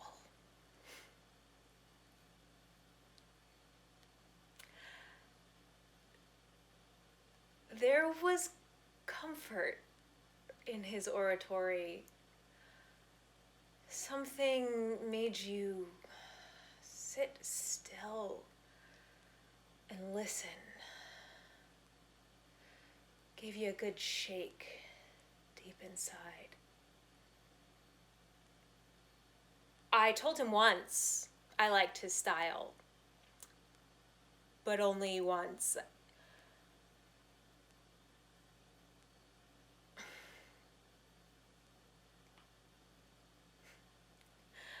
I do fucked up stuff like that when you made me feel small, and you always made me feel small, so I was a perpetual fuck-up for about 15 years, and thanks for that whole fucking bunch.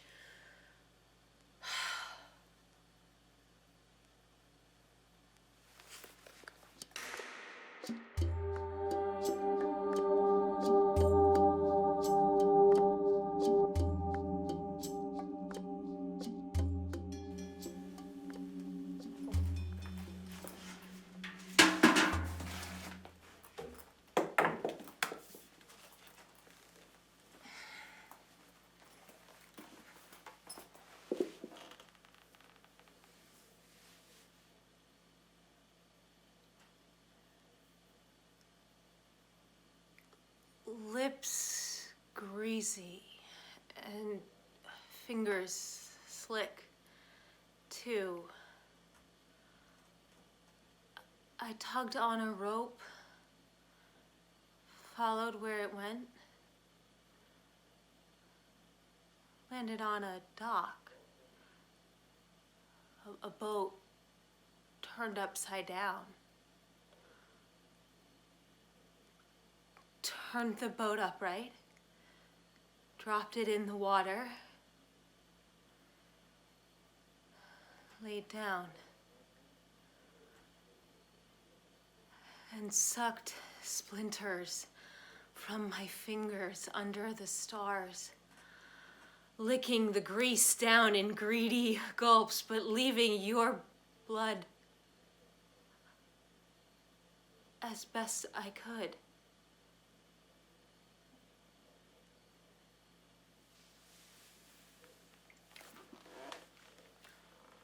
I jimmy open the women's room window and get into the building from the small parking lot out back. Sharon sees me first and says I'm looking thin. When the pastor steps into the hall, I hide under the bake sale table and wait until I see his loafers approaching, and the smell of incense burns my nose. He compliments the eclairs, and I grab his ankle.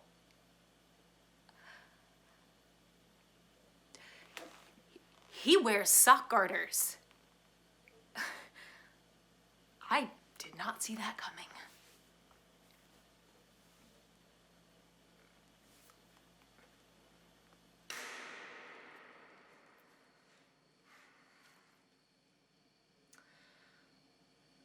A woman bunking near me at the shelter smells like malt vinegar poured over oily fish. She talked some, and her story sounds like mine. That is common. Few roads lead to shelters. She said, I can make you open up. I can make you sing. I may be a sucker for absurdity. She said, "Give me your hand, I'll tell you your past." That's shit fortune telling. Wrong direction. Better in the long run, though. Even if it's bullshit. What's the harm? Someone held your hand a minute?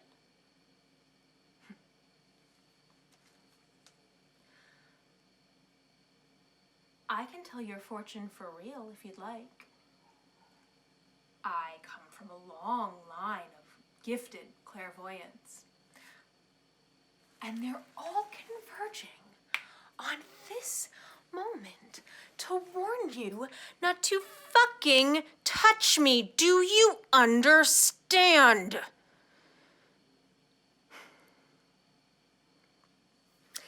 She says she doesn't have to guess my past if I'm just going to put it on display like that. I dreamed of a birthday party. His 5th. Figs and honey, goat cheese, and spiced wine, and toasted pine nuts. His wild mane of unkempt hair, chasing his cousin around the table. Pulled back through the ether by something tugging at me. A disembodied hand pawing gracelessly at my ring. I looked down to find the fish woman wedged under my bed, reaching up with her greedy fucking claw to steal my last remnant.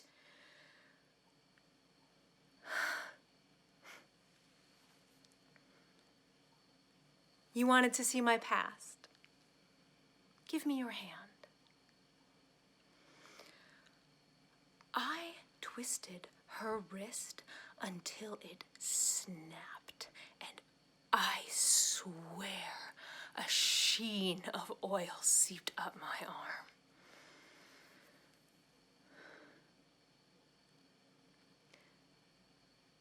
I went through her things, found some packs of crackers that I ate with some jelly packets from the McDonald's across the street.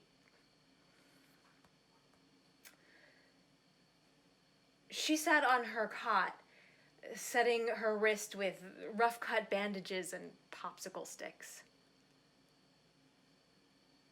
I think you have something to say to me.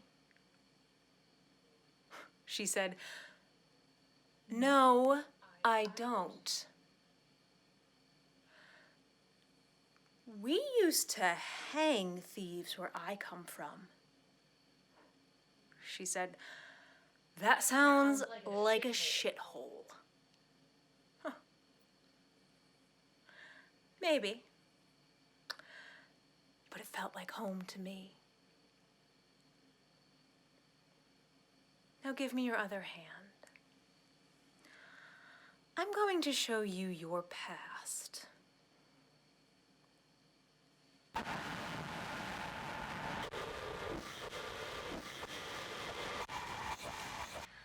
I used to swing by the outreach and pick you up fresh sticks. A roll of chocolate chip cookie dough, a 6-pack of Fleet enemas, bundle of dope, and 20 glazed apple fruit pies. Made for a good long weekend. I got the cherry ones once, and we both nearly retched. Cough syrup Pop-Tarts, we said. Brought it all back to the motel and laid it out on the mini fridge.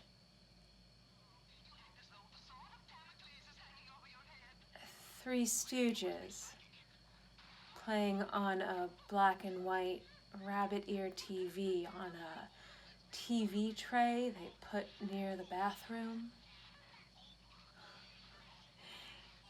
You laugh at that stupid shit and I grin from ear to ear. You say you got a place lined up. somewhere out of town. It's clean, it's got a lot of windows, a lot of light. You just gotta talk to the landlord. You are bad at bullshitting, and I'm here for it. The top cover is matted in sweat stains, and I threaten to put a quarter in the giant bed vibrator, see where it gets us. You say it'd be like a dog shaking out its fur. You hear they're hiring for the state parks. Summer on your knees tracking invasive species. It's not much, you say, but it's work, and maybe you could do it. It's money.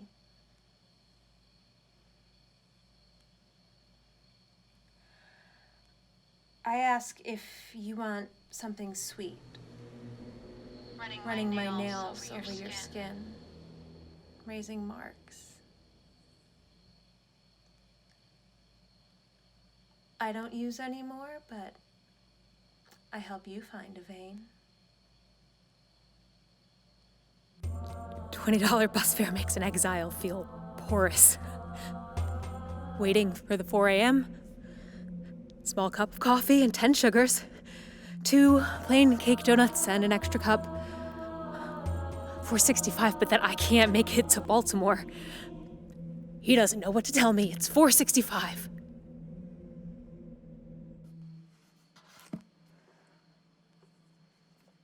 Just the coffee and the empty cup, then? And when he turns his back to make it, I grab what candy I can from in front of the register and shove it in my pockets. My hands are shaking and I'm sweating like I'm feverish. I eat the candy without tasting it. God.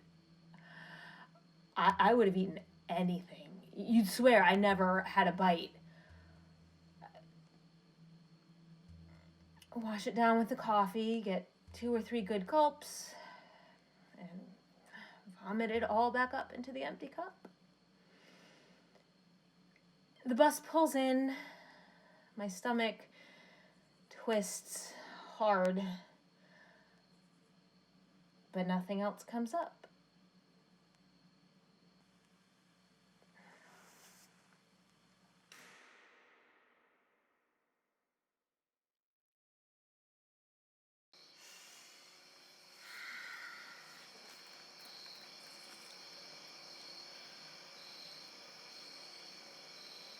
He usually pulls in just after sunrise and heads in to talk to the clerk. He comes back out about 10 minutes later with a cup of coffee and more men to unload the truck. They load the wire mesh crates full of chickens onto dollies to take into the market. I have been watching them for a week. On the 8th day, when he goes in to talk to the clerk, I reach into the truck bed and lift the mesh gate and grab the first chicken that bites me.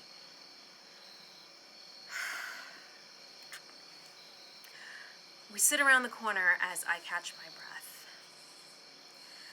running my fingers through its feathers, feeling the tension in the joints beneath its wings, where I hook my thumbs and gently pull, gently tug until it squawks. I annoyed it, so I stop.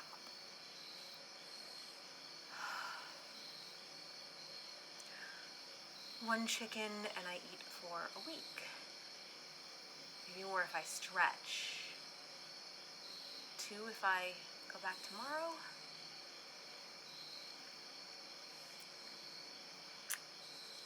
I try to wring the chicken's neck. Give in to the effort. Press and press against hunger's inertia. The echo inching along my fingers from a moment long ago that rhymes with this one now. darkness on the mountainside, the taste of copper and clumps of wet fur, acrid as acetone under my nails. Agave, the hunter. Agave, triumphant, and beneath the streams where once ran your blood, where once I danced. Oh, Pentheus, with you.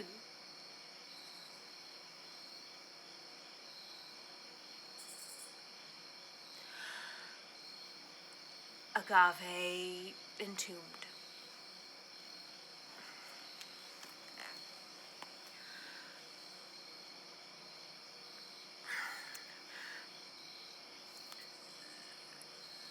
There are things I can't even whisper. Like that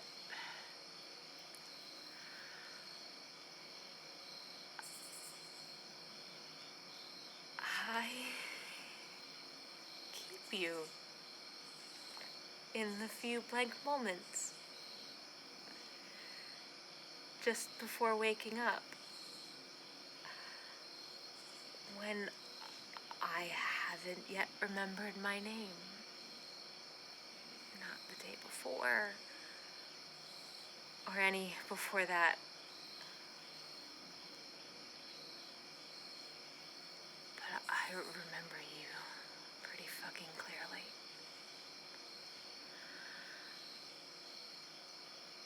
Even just for those moments. Then the rest comes back and collapses on top of you. But tomorrow morning, we'll have those few moments again.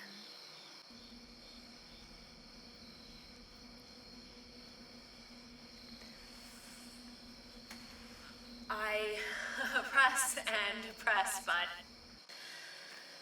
the chicken is unharmed. Perturbed, but unharmed.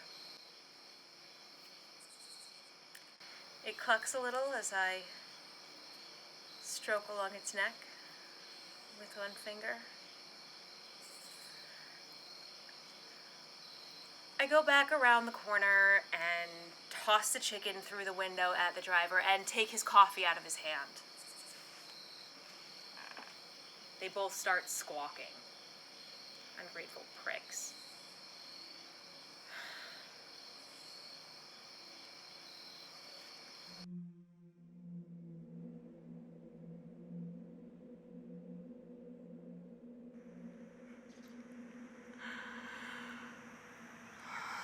Lord above, how they made me beg. Every moment reaching towards something. Always promised. Never seen. Not just me, not seen by any. A scent, almost forgotten. Lilac, but rotten. Poured like oil through my nose and down my throat like a good bump. But without the chatter, the noise. There were trees growing up all around to fight the slope of the mountain at their feet.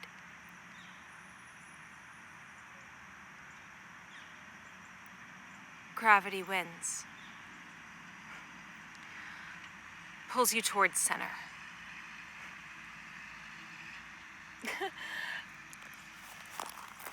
It wasn't an orgy, Euripides.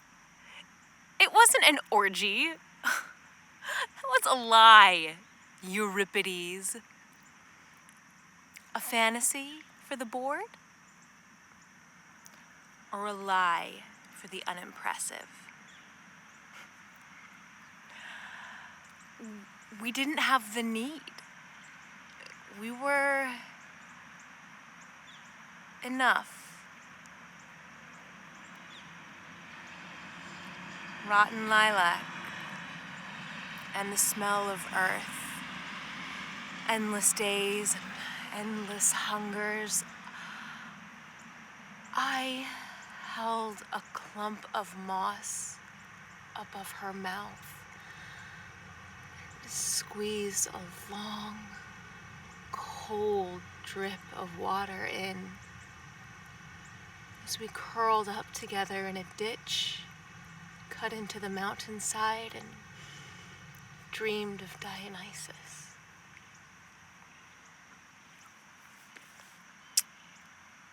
I've had dreams. Terrible dreams. Have seen what dreams can do. And dream no more. Lessons learned in the damp of Kithaeron. Change your socks twice as often as you think you'll need to, or you will rot. Eat half as much as your gut demands. Drink twice as much water. Squeeze it from moss. Mean it when you kiss someone. Really lean in when you are cruel sea stars. And never trust the feeling to do right by anyone.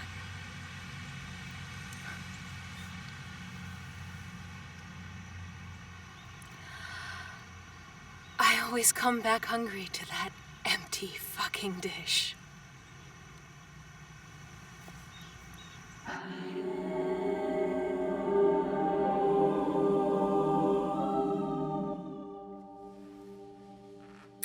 I moved from the one bedroom above the print shop to a loft down an alley between two dumpsters. I was most drawn to the basement, where some would keep a washer or a dryer, but here was a small circular crucible and a workbench, left behind by the dead artist whose loft I lived in, unclaimed by his estate, and so inherited by me. I did buy a secondhand sander and stole clamps from Home Depot. The day of the wreck, I wasn't in the car, just crossing nearby. Near the church. Magnets in my fucking shoes. One car swerved, the other was speeding. Another soul lost. I would have wept, but I was all in a rush, flushed red and breathing lightly as I ran up on the wreck and found a piece of loose metal ripped from the body of the pickup. I took the metal home and began my work. Sparks cascading from scalding metal as my hammer drove home my most exquisite point. I filed it finer and pressed its plastic handle until my hand taught it its shape. Made for me. Mine, and mine alone. The utter shock of happy flesh pinned beneath the point of a well-balanced blade.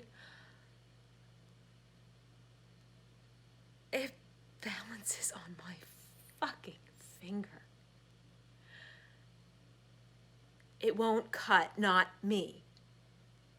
It's not allowed. And it listens.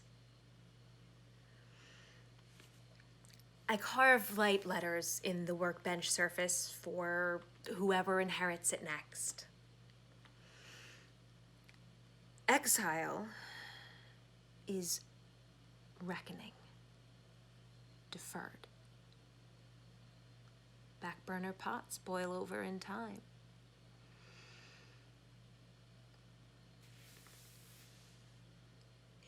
If he could look through the metal and smoke and flame, the holy smoke pouring up from the crucible and coursing through the air in a crown around my head, he might wonder and say, she makes knives now?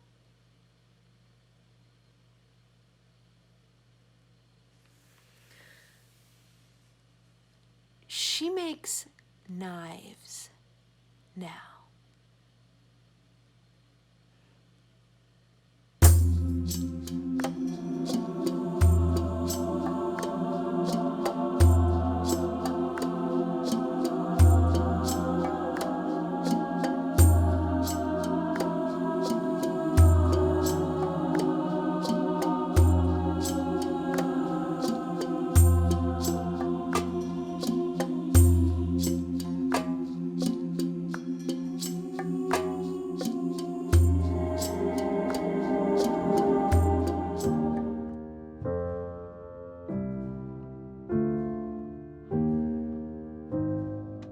They say stay within the walls of these 4 rooms.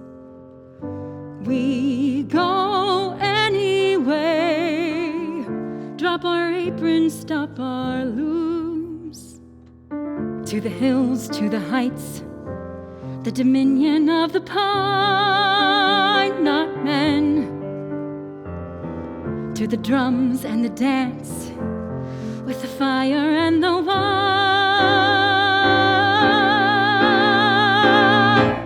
We get so high in the woods with the trees, burning blossom on the breeze. We get so high with our God and his ivy crown. But they say you gotta come down.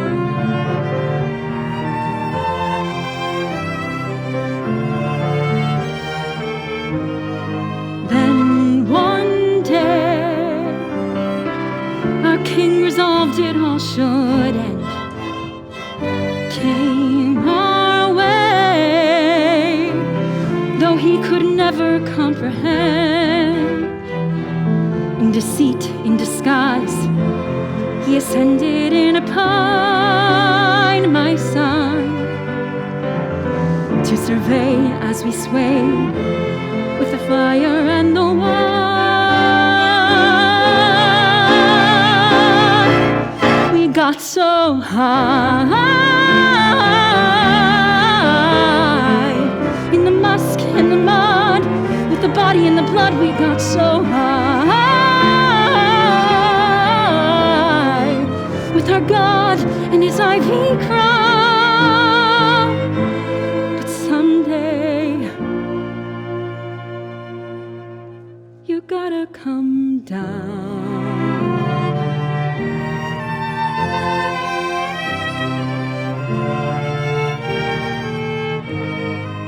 I killed a lion, I killed a lion in the woods.